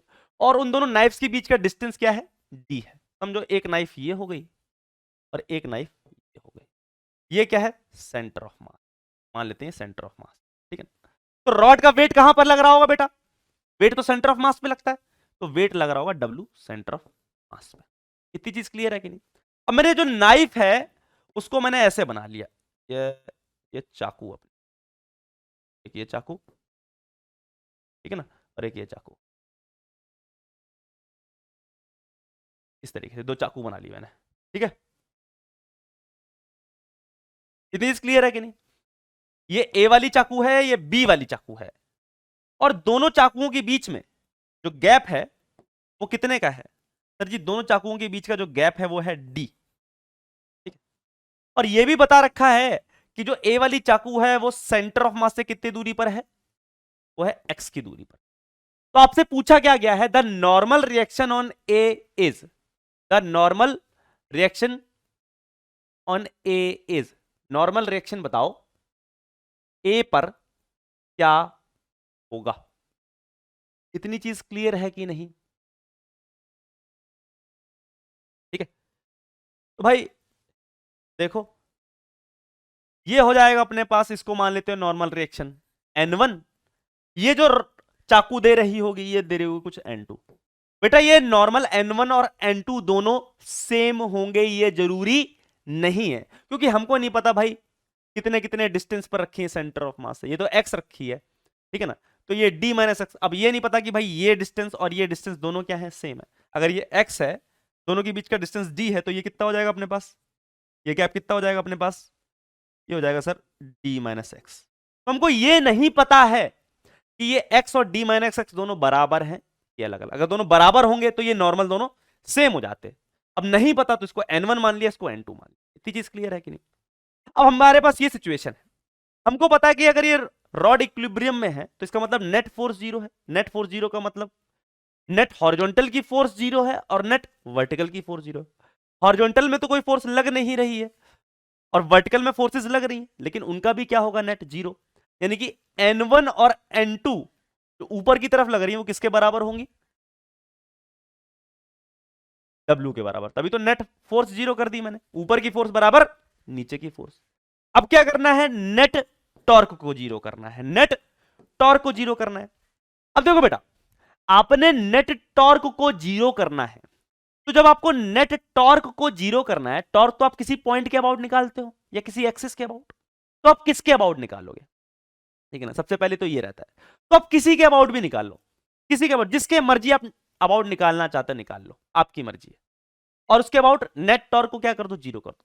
मान लेता हूं मैं किसके अबाउट निकाल लेता हूं, मैं निकाल लेता हूं इसके किसके अबाउट, बताओ हम किसके अबाउट निकालें? हम निकाल लेते हैं, कई बच्चे कहते हैं कि सर सेंटर ऑफ मास के अबाउट निकाल लो, ठीक है ना, इसके अबाउट निकाल लो, ठीक है। कई बच्चे कहते हैं सर इसके अबाउट निकाल लो, कई बच्चे कहते हैं सर इसके अबाउट निकाल लो। ऐसे करते हम लोग सेंटर ऑफ मास के अबाउट निकाल लेते हैं। किसके अबाउट निकाल लेते हैं? टॉर्क सेंटर ऑफ मास के अबाउट, ठीक है ना। यानी कि N1 का, N2 का और W तीन फोर्सेस लग रही हैं। इन तीनों फोर्सेस का जो टॉर्क निकाल रहा हूं मैं किसके अबाउट निकाल रहा हूं? सेंटर ऑफ मास के अबाउट निकाल रहा हूं, सेंटर ऑफ मास के अबाउट निकाल रहा हूं। तो भाई देखो, तो अबाउट सेंटर ऑफ मास, किसके अबाउट निकाल रहा हूं मैं? सेंटर ऑफ मास, टॉर्क निकाल रहा हूं, ठीक। तो भाई इस पॉइंट के अबाउट निकाल रहा हूं, तो भाई सबसे पहले देखोगे ये N1 है और N1 का डिस्टेंस क्या है सेंटर ऑफ मास से? सर x डिस्टेंस है। ये कितना डिस्टेंस है? x, ठीक है। N2 का सेंटर ऑफ मास से कितना डिस्टेंस है? सर ये है अपने पास d माइनस एक्स। कितना है? d minus x. इतनी चीज क्लियर है कि नहीं? समझ लग रही है? ध्यान से सुनना। और जो W है वो तो भाई जिसके अबाउट फाइंड करना है उसी से पास कर रहा है।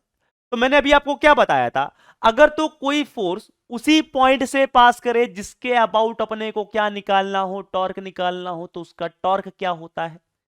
जीरो होता है। उसका टॉर्क क्या होता है? जीरो होता है। अभी तो बताया था ना पहले, देखो मैंने आपको बताया था ये रॉड है, ठीक है ना, मेरे को क्या करना है? इस फोर्स का टॉर्क निकालना है इस पॉइंट के अबाउट। तो अगर आप देखोगे तो तो ये जो फोर्स है इसी लाइन से पास कर रही है, ठीक है ना भाई, इसी पॉइंट से पास कर रही है ना भाई। या अगर अपने पास ऐसा हो जाता, इस तरीके से एक फोर्स ऐसे लगती, इसी पॉइंट से पास कर रही है भाई, इसी पॉइंट से पास कर रही है, तो इस फोर्स का भी टॉर्क जीरो और इस फोर्स का भी टॉर्क जीरो। तो जिस पॉइंट के से अपने को क्या फाइंड करना है, टॉर्क फाइंड करना है। अगर फोर्स उसी पॉइंट से पास करे तो उसका कोई भी टॉर्क नहीं आता। समझ लग रही है बात? अगर तो कोई भी फोर्स उस पॉइंट से पास करे जिसके अबाउट अपने को टॉर्क निकालना है, तो उस फोर्स का कोई भी टॉर्क नहीं आता। इतनी चीज क्लियर है कि नहीं? तो इसका मतलब टॉर्क किसका आएगा, N1 का आएगा, N2 का आएगा, और W का कोई भी टॉर्क नहीं आएगा, क्योंकि हम तो सेंटर ऑफ मास के अबाउट निकाल रहे हैं, इसके अबाउट। और इसके अबाउट जो टॉर्क आएगा W का, वो जीरो आएगा, क्योंकि देखो W इसी से पास कर रहा है, ठीक है? तो W का टॉर्क जीरो हो जाएगा। तो मैं क्या लिख सकता हूं, टॉर्क ऑफ N1। N1 का टॉर्क किसके अबाउट, सेंटर, क्योंकि हम लोग जो भी टॉर्क निकाल रहे हैं किसके अबाउट निकाल रहे हैं, सेंटर ऑफ मास के अबाउट। तो N1 का टॉर्क क्या हो जाएगा, सेंटर ऑफ मास के अबाउट, इसके अबाउट N1 का टॉर्क, तो सेंटर ऑफ मास से N1 की दूरी x, ठीक है ना? और देखो फोर्स तो परपेंडिकुलर ही है, तो आर एफ परपेंडिकुलर अगर लगाते तो आर तो x हो गया, F perpendicular, force already perpendicular है, तो x इंटू N1 कितना हो जाता, x इंटू N1। इतनी चीज क्लियर है कि नहीं? इतनी चीज क्लियर है कि नहीं? और देखो ये जो N1 है, N1 फोर्स है, ये रॉड को कैसे घुमाने की कोशिश करती, ऐसे, इस सेंटर ऑफ मास के अबाउट रॉड को कैसे घुमाने करती, ऐसे कोशिश करती, तो ऐसे, तो यानी कि अंदर की तरफ जा रहा है, ऐसे अंदर की तरफ जा रहा है, ऐसे अंदर की तरफ जा रहा है, तो अंदर की तरफ हम लोग क्या लेते हैं, नेगेटिव मान लेते हैं, ठीक है ना? सिमिलरली टॉर्क ऑफ W क्या हो जाएगा भाई, वेट का टॉर्क क्या हो जाएगा, जीरो, क्योंकि सेंटर ऑफ मास से ही पास कर रहा हो, इसका zero. Similarly torque of N2 क्या हो जाएगा, इसका टॉर्क क्या होगा, ये कैसे घुमाने की कोशिश करता फोर्स, ये जो N2 फोर्स होता है ये रॉड को कैसे घुमाने की कोशिश करता, सेंटर ऑफ मास के अबाउट, ऐसे घुमाने की कोशिश करता, ऐसे, तो टॉर्क इसका कहां आता, बाहर की तरफ आता, तो बाहर की तरफ पॉजिटिव। डिस्टेंस कितना है sir, d minus x, force कितना है N2, तो d minus X into N2, already perpendicular है तो कुछ करने की जरूरत नहीं है, इंटू N2, ठीक है? ये तो मैंने टॉर्क लिख दी, N1 की, W की और N2 की। लेकिन हमको पता है कि भाई क्या है अपने पास, इक्विलिब्रियम है, तो नेट टॉर्क जीरो होगा, यानी this plus this plus this is equal to zero, ठीक है ना? यानी कि minus X N1 plus zero plus D minus X N2 is equal to zero, ठीक है? N1 की वैल्यू कितनी आ गई, N1 की वैल्यू आ गई, ये आ गई D minus X into N2 by X. इतनी चीज क्लियर है कि नहीं? इतनी चीज क्लियर है, ठीक है? या आप N2 बोलना है, N2 निकाल लो, N2 की वैल्यू कितनी आ गई, N2 की वैल्यू आ गई N1 x upon D minus x. इतनी चीज क्लियर है कि नहीं? आपने N2 निकाल लिया, N2 को कहां पुट कर दो, यहां पुट कर दो, तो आप N1 निकाल सकते हो। हमें तो क्या फाइंड करना है, N1 ही तो फाइंड करना है। सर नॉर्मल रिएक्शन ऑन ए पे नॉर्मल रिएक्शन कितना है, ठीक है ना? ये तो फाइंड करना है। तो देखो भाई कैसे करेंगे, N1 प्लस N2 कितना दे रखा अपने को, W दे रखा है। N1 N2 की वैल्यू कितनी थी, N2 की वैल्यू कितनी थी, ये थी sir N1 into X upon D minus X is equal to W। तो बताओ N1 कितना आ जाएगा, N1 कॉमन ले लो, तो D minus X plus X upon D minus X is equal to W। X से एक्स कट गया तो N1 की वैल्यू कितनी आ गई, ये आ गई W into D minus x upon D. ये आंसर आ गया। समझ लग रही बात? अगर N1 की वैल्यू आ गई तो आप N2 तो फाइंड कर ही सकते हो, ठीक है ना? N1 यहां पुट कर देना, N2 निकल आएगा। हमें तो लेकिन पूछा सवाल में क्या था, सिर्फ N1 पूछा था, यानी कि normal reaction on A point पे पूछा था। तो क्या आ गया, W into D minus x upon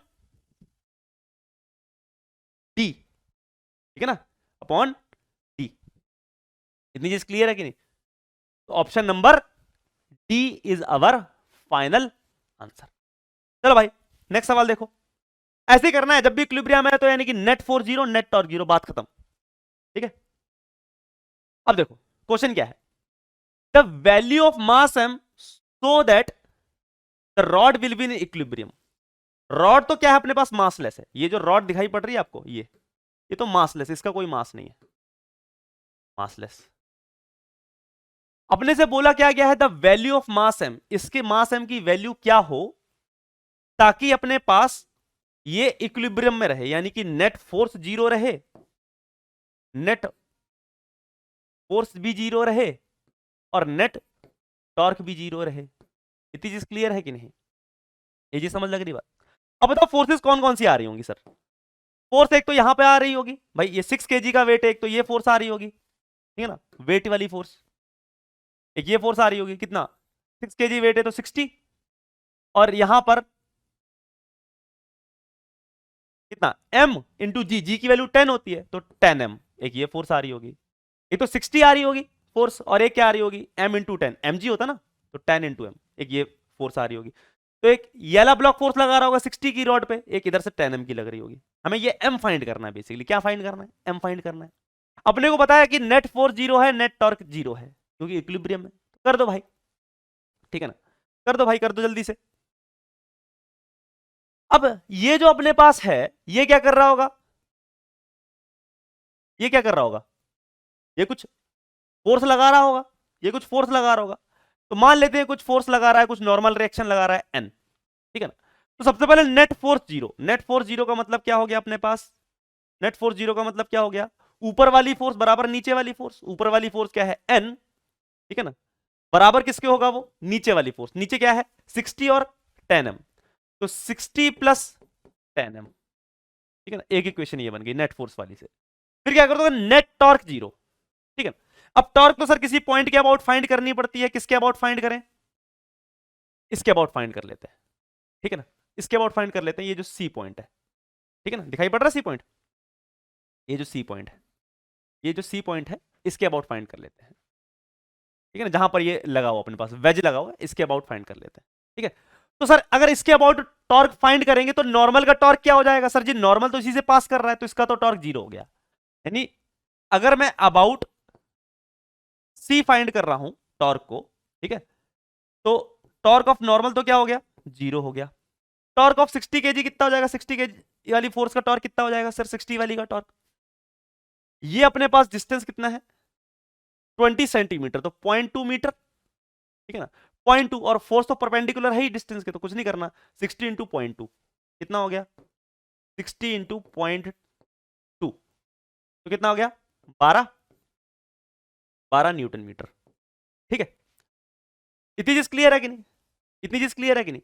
अब डायरेक्शन क्या है, देखो भाई, ये जो अपने पास वेट है, ये इस रॉड को किधर घुमाने की कोशिश करेगा, ऐसे, ऐसे घुमाने की कोशिश करेगा, इस तरीके से, इस तरीके से, इस तरीके से, यानी टॉर्क किधर आएगा, बाहर की तरफ, ठीक है, तो पॉजिटिव ले लिया मैंने। सिमिलरली अगर मैं इसकी बात करूं, ये वाला जो वेट है, ये कैसे घुमाने की कोशिश करेगा, इस पॉइंट के अबाउट ऐसे घुमाने की कोशिश करेगा, ऐसे, ऐसे, तो टॉर्क अंदर की तरफ जाएगा, किसका, 10m वाली फोर्स का, 10m वाली फोर्स का जो टॉर्क है वो किधर जाएगा, अंदर की तरफ, अंदर की तरफ मैंने माइनस ले लिया, तो 10m इंटू डिस्टेंस कितना है, सर जी डिस्टेंस है 0.3 मीटर, तो 10m इंटू 0.3 तो कितना हो गया -3m, ठीक है। इतनी चीज क्लियर है कि नहीं। हमको पता है कि सर नेट फोर्स जीरो है, नेट टॉर्क भी जीरो है, तो नेट टॉर्क जीरो कर दूं भाई, इसका टॉर्क प्लस इसका टॉर्क प्लस इसका टॉर्क सबको उठा के जीरो कर दो ऐड करके, तो 0 प्लस 12 न्यूटन मीटर तो यूनिट है, ठीक है ना, और ये कितना है -3m इज इक्वल टू 0, तो नेट टॉर्क जीरो कर दिया आपने, तो m की वैल्यू कितनी आ जाएगी 4, m की वैल्यू कितनी आ जाएगी 4, यानी 4 kg, ऑब्वियस सी बात है 4 kg। देखो बेटा मैं अभी आपको टाइम लगा के बता रहा हूं, लेकिन आप डायरेक्टली भी कर सकते हो भाई। कैसे कर सकते हो भाई, हमको पता है नॉर्मल का तो टॉर्क जीरो होगा, हमको पता है नॉर्मल का तो टॉर्क जीरो होगा, इसी पॉइंट के अबाउट फाइंड कर रहे हैं, ठीक है ना, तो नॉर्मल का टॉर्क क्योंकि हम लोग सी पॉइंट के अबाउट फाइंड करें, इसका जीरो। अब ऑब्वियस सी बात, अगर ये चीज इक्विलिब्रियम में है तो जितना इसका टॉर्क होगा बाहर की तरफ उतना इसका टॉर्क होगा अंदर की तरफ, तो इसका टॉर्क निकालो और इसका टॉर्क निकालो, दोनों को इक्वल कर दो, दोनों को इक्वल कर दो। अब क्योंकि अभी आपको मैं सिखा रहा हूं, स्टार्टिंग है, इसलिए मैं पूरा लिख रहा हूं भाई, नॉर्मल टॉर्क ये, इसका टॉर्क ये, प्लस में इसका टॉर्क माइनस में, फिर ऐड करके लिख रहा हूं, वरना अब तो फील आई गई है भाई, इसका जीरो आएगा, इसका टॉर्क अगर बाहर की तरफ तो इसका टॉर्क अंदर की तरफ होगा, जितना इसका बाहर की तरफ होगा उतना इसका अंदर की तरफ होगा, तभी तो नेट टॉर्क क्या होगा, 0 होगा। ठीक है, चलो नेक्स्ट सवाल देखो, ये वाला सवाल, ये वाला जो सवाल है ये अभी रिसेंट में आया है नीट में, ठीक है ना, नीट 2021 में आया है या नीट 2022 में आया, मुझे एग्जैक्टली याद नहीं, 21 या 2022 में, नहीं 2020 में, 2 में कहां से आएगा, 2021 में ही आएगा, ठीक है ना। तो नीट 2021 में आया था ऐसे वाला सवाल, या नीट 2020 में आया, मुझे एग्जैक्टली याद नहीं है, ठीक है। लेकिन रीसेंट सवाल है, देखो भाई टॉर्क का रीसेंट सवाल आया है, एकदम लल्लू सवाल आप कर सकते हो, कोई बड़ी चीज नहीं है। और ये वाला जो सवाल था ना, ये वाला सवाल ये भी आया हुआ है कहीं, मुझे याद नहीं एग्जैक्टली, ठीक है। तो जितने भी सवाल है ना, ये वाला सवाल ये तो आया हुआ 2015 में, ठीक है। तो जितने भी सवाल करवा रहा हूं ये आए हुए सवाल हैं, ताकि आपको कॉन्फिडेंस आए कि आपसे बन रहा है। ये भी सवाल क्या हुआ है, आया हुआ है 2021 में है, मेरे को जहां तक याद है, ठीक है। बाकी आप एक बार क्रॉस चेक कर लेना। अपने पास क्या है, एक यूनिफॉर्म रॉड है जिसकी लेंथ है 20 सेंटीमीटर, ठीक है ना। ये अपने पास जो पूरी की पूरी रॉड है ना, इस पूरी रॉड की जो लेंथ है ये कितनी है, 20 सेंटीमीटर है, 20 नहीं 200 सेंटीमीटर। इतनी चीज क्लियर है कि नहीं। अ uniform rod of length 200 centimetre, कितनी लेंथ दे रखी है भाई, 200 सेंटीमीटर दे रखी है, इतनी चीज क्लियर है।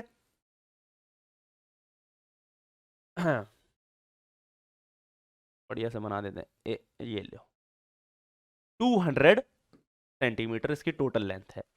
एंड मास कितना है रॉड का, 500 ग्राम। मास ऑफ रॉड कितना दे रखा है भाई, 500 ग्राम दे रखा है, यानी कि 0.5 kg, ठीक है।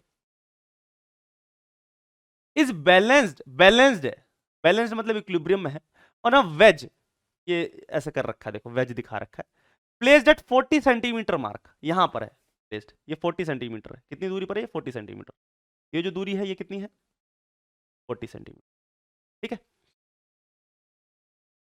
A mass of 2 kg suspended from the rod at 20 centimetre, देखो 2 kg का मास कहां पे सटा रखा है, यहां पर 20 सेंटीमीटर पे, कितने पे, 20 सेंटीमीटर पे। इतनी चीज क्लियर है कि नहीं। And another unknown mass m, एक अननोन मास m को कहां पे सटा रखा है, is suspended from the rod at 160 centimetre as shown in the figure. और ये कहां पे सटा रखा है, ये 160 पर है, कितनी दूरी पर है, 160 की दूरी पर, 160 सेंटीमीटर की दूरी पर, ठीक है, as shown in the figure. Find the value of m, m की वैल्यू बताओ, such that the rod is in equilibrium, ताकि जो रॉड है वो अपने पास किस में रहे, इक्विलिब्रियम में रहे। इक्विलिब्रियम का मतलब नेट फोर्स 0 और नेट टॉर्क भी 0। तो देखो भाई क्या अपने पास, मैं बनाता हूं आपके लिए, ये है अपने पास, ठीक है। यहां से स्टार्ट करते, ये 0 हो गया, तो सर ये क्या हो गया अपने पास, ये 200 हो गया, ठीक है ना, सेंटीमीटर में ही है, ठीक है, ये 200 सेंटीमीटर। यहां पर 20 सेंटीमीटर की दूरी पर आपने एक मास टांग रखा है 2 kg का, कितनी पे, 20 सेंटीमीटर की दूरी, ठीक है भाई।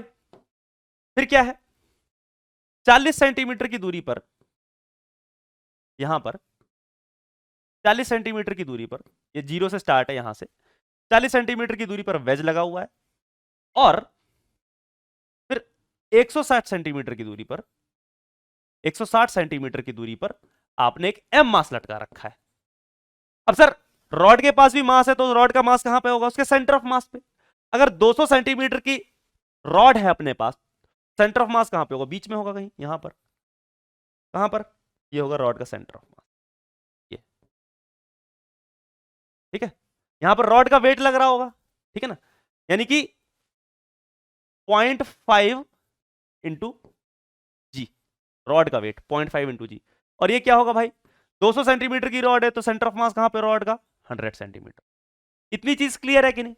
और हमको पता है कि सर ये चीज किसमें है, इक्विलिब्रियम में है, हमको एम मास फाइंड करना है। तो भाई कुछ नहीं, एम मास अगर लग रहा है यहां पे, अगर एम मास लटक रखा है तो फोर्स कितनी लगेगी, एम जी। यहां पे फोर्स कितनी लगेगी, 2g। यहां पे फोर्स कितनी लगेगी, 0.5g, ठीक है।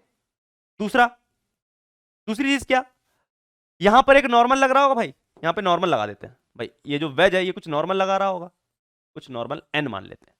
हॉरिजॉन्टल में तो कोई फोर्स है नहीं, तो अगर इधर 2g लग रहा है, इधर 0.5g लग रहा है, इधर mg लग रहा, अगर तीनों फोर्सेस नीचे वर्टिकल हैं, तो ये जो वेज है ये किधर फोर्स दे रहा होगा? ऊपर की तरफ, वर्टिकल में, ठीक है ना। अगर तीनों फोर्सेस वर्टिकल में नीचे की तरफ हैं, ये 2G, 0.5G, mg, तो ऑब्वियस सी बात है ये नॉर्मल ऊपर की तरफ होगा। तो नॉर्मल की वैल्यू होगी किसके बराबर? पहले नेट फोर्स जीरो कर देते हैं। ऊपर की फोर्स बराबर नीचे की force, 2G plus 0.5G plus mg। हमसे नॉर्मल तो पूछा नहीं गया, हम तो मास पूछा गया, तो ऊपर वाली इक्वेशन को ऐसे लिखे रहने दो। फिर देखो भाई,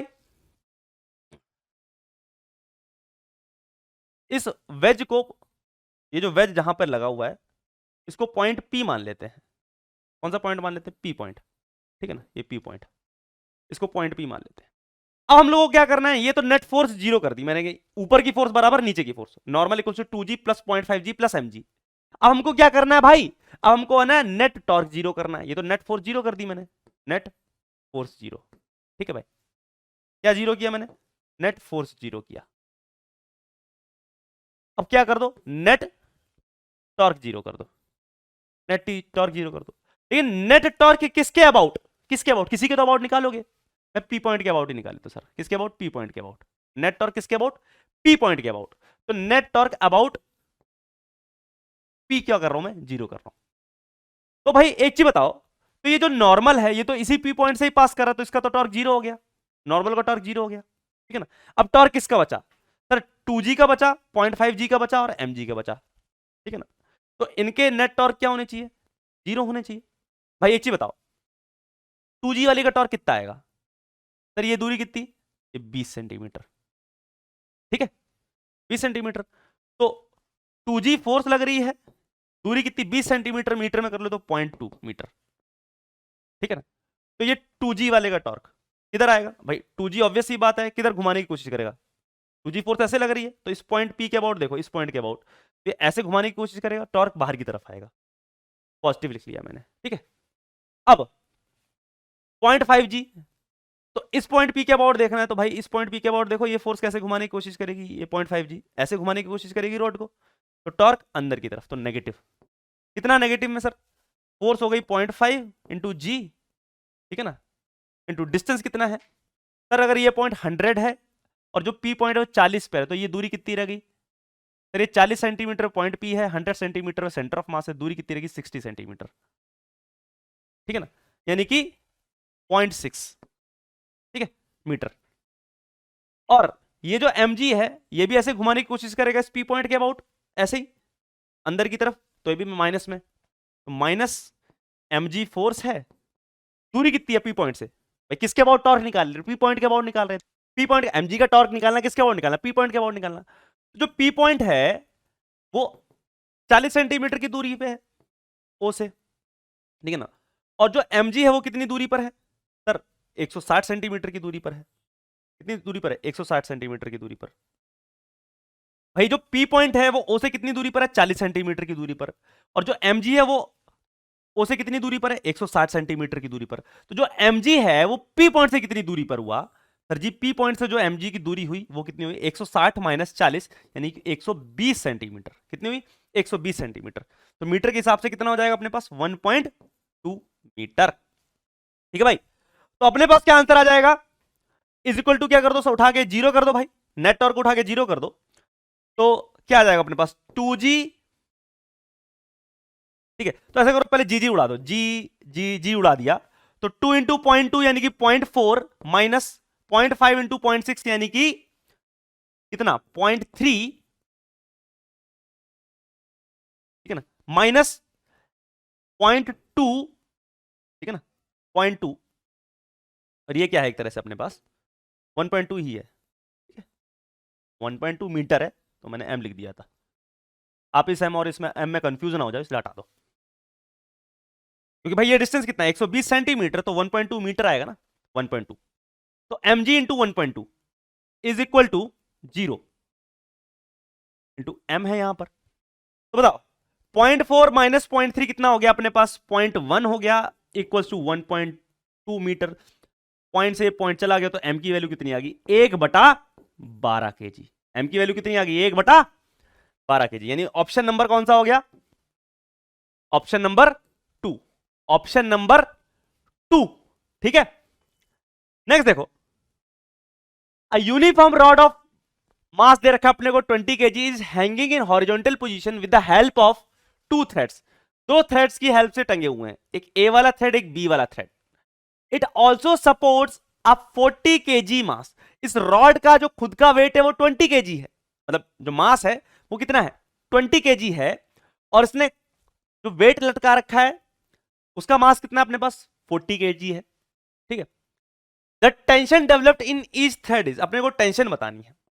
अब एक चीज बताओ, ये जो अपने पास मास लटका हुआ है 40 kg का, ये क्या सिमेट्रिकली लटका हुआ, क्या सेंटर ऑफ मास पे लटका हुआ है? नहीं सर, सेंटर ऑफ मास पे लटका हुआ अगर नहीं है तो यहां पर जो टेंशन होगी इस जगह, इस स्ट्रिंग में टेंशन होगी, मान लेते हैं कुछ T1 होगी, और इस स्ट्रिंग में जो टेंशन होगी T2, वो सेम होंगे कि डिफरेंट डिफरेंट? वो होंगे बेटा डिफरेंट डिफरेंट, वो होंगे बेटा डिफरेंट डिफरेंट, क्योंकि मास सिमेट्रिक नहीं है। एकदम सेंटर पे टंगा होता इधर इधर टेंशन बराबर होती, लेकिन थोड़ा सा इधर पे है, किस साइड को है, थोड़ा सा ए वाली साइड को है, ठीक है ना, क्योंकि ये डिस्टेंस L/4 है, डिस्टेंस 3L/4। तो अपने को बताना है टेंशन क्या होंगी। देखो भाई, ये इक्विलिब्रियम में है, यानी नेट फोर्स 0। सबसे पहले नेट फोर्स 0 कर दो, यानी कि ऊपर वाली फोर्स बराबर नीचे वाली फोर्स। अब देखो नीचे फोर्स कौन कौन सी लग रही है, एक तो ये लगेगा 40 kg के मास की वजह से 40g, ठीक है ना, एक T1 ऊपर लग रही है, T2 ऊपर लग रही है, और क्या लगेगा, वेट लगेगा रॉड का। रॉड का वेट कितना है, 20g, ठीक है ना। तो फोर्स क्या लग रही है, 40g, 20g नीचे, यानी कि 60g नीचे लग रही है, और ऊपर फोर्स क्या लग रही है, T1 T2, यानी कि T1 प्लस T2। इतनी चीज क्लियर है, इतनी चीज क्लियर है भाई, ठीक है। अब देखो, अब अपने पास क्या है, अब हमको क्या निकालना है, हमें तो T1 T2 निकालना है। तो आप क्या करो, किसी भी पॉइंट के अबाउट नेट टॉर्क देख लो। इस बार क्या करता हूं मैं जानबूझ के ए वाले पॉइंट के अबाउट देख रहा हूं। किसके अबाउट देख रहा हूं, ए वाले पॉइंट के अबाउट। क्यों ए वाले पॉइंट के अबाउट देख रहा हूं, क्योंकि सर अगर मैं ए वाले पॉइंट के अबाउट देखूंगा तो T1 का तो टॉर्क 0 हो जाएगा, तो T1 तो गई इक्वेशन से, T1 तो इक्वेशन से डायरेक्ट गई, बची क्या, T2 बचा, 20g बचा, 40g बचा। तो डायरेक्टली अगर आप ए पॉइंट के अबाउट नेट टॉर्क अबाउट ए अगर आप 0 कर देते हो तो T1 तो वैसे ही उड़ गया, T1 का तो टॉर्क गया, सिर्फ किसका टॉर्क आएगा, 40g का, 20g का और T2 का। तो उधर से आप डायरेक्ट T2 निकाल सकते हो, क्या निकाल सकते हो, डायरेक्ट T2। तो भाई देखो, इस पॉइंट के अबाउट, इस पॉइंट के अबाउट, ए पॉइंट के अबाउट, ये जो 40g ऐसे घुमाने की कोशिश कर रहा है, ऐसे, यानी कि अंदर की तरफ, तो टॉर्क क्या आएगा, नेगेटिव आएगा, ठीक है ना, नेगेटिव ले लेता हूं। तो -40g फोर्स हो गई, माइनस साइन किस लिए, क्योंकि ऐसे घुमा रहा है, अंदर की तरफ जा रहा है टॉर्क, तो माइनस ले लिया मैंने। तो 40g इंटू डिस्टेंस कितना है, L/4, ठीक है। 20g भी भाई ऐसे घुमाएगा, ठीक है ना, अंदर की तरफ जाएगा टॉर्क उसका, तो 20g का फोर्स इंटू डिस्टेंस कितना है, ये L/4 है, ये 3L/4 है। अब भाई ये तो सेंटर ऑफ मास है ना बेटा, ये तो सेंटर ऑफ मास है रॉड का, तो ये डिस्टेंस कितना होगा, L/2 होगा। तो -20g इंटू L/2। हम लोग जो भी डिस्टेंस देख रहे हैं, कहां से देख रहे हैं, पॉइंट ए से, क्योंकि पॉइंट ए के अबाउट हम लोग टॉर्क निकाल रहे हैं। फिर T2 कैसे घुमाएगी, ऐसे घुमाने की कोशिश करेगी, इस पॉइंट के देखो फोर्स ऊपर की तरफ लगी, तो रॉड को ऐसे घुमाने की कोशिश कर रही है, यानी टॉर्क बाहर की तरफ, तो प्लस में। तो T2 इंटू डिस्टेंस कितना है, L is equal to 0। L L L उड़ा दो, तो अपने पास कितना आ रहा है भाई, T2 की वैल्यू कितनी आ रही है, इधर 4 से ये बचा 10, ठीक है ना, इधर से ये बचा 10, तो 10 इंटू जी 100, 10 इंटू जी 100, तो T2 की वैल्यू कितनी आ रही है अपने पास, ये निकल के आ रही है अपने पास 200 न्यूटन। T2 की वैल्यू है अपने पास 200 न्यूटन, ठीक है ना, T2 की वैल्यू कितनी है अपने पास, 200 न्यूटन, और T1 प्लस T2 कितना, 60, यानी कि T1 प्लस T2 अपने पास कितना है, एक तरह से 600 है ना भाई, 60 का मतलब 600, T2 है 200, तो T1 ऑब्वियस सी बात कितना हो जाएगा अपने पास, 400 न्यूटन। T1 कितना हो जाएगा अपने पास, 400 न्यूटन, और T2 कितना हो गया अपने पास, 200 न्यूटन। तो ऑप्शन नंबर बी आ जाएगा, ठीक है। तो उम्मीद है आपको समझ आ रहा हो कैसे हम लोग इक्विलिब्रियम वाले सवाल में टॉर्क का इस्तेमाल करते हैं, कैसे हम लोग नेट टॉर्क जीरो करते हैं, कैसे हम लोग नेट फोर्स को जीरो करते हैं। ठीक है, तो आज का लेक्चर तो मोस्टली टॉर्क निकालते कैसे उसे समझाने में लग गया। नेक्स्ट क्लास में हम लोग टॉर्क को ही कंटिन्यू करेंगे, ठीक है ना, और भी टॉर्क में अच्छे अच्छे सवाल आएंगे, उनको देखेंगे। आज के लिए बस इतना ही करते हैं, सभा समाप्त करते हैं, और नेक्स्ट क्लास में हम लोग टॉर्क को ही आगे फर्दर कंटिन्यू करके उड़ाएंगे। ठीक है, तो आज के लिए बस इतना ही, बाकी मिलेंगे नेक्स्ट क्लास में, तब तक के लिए बाय बाय।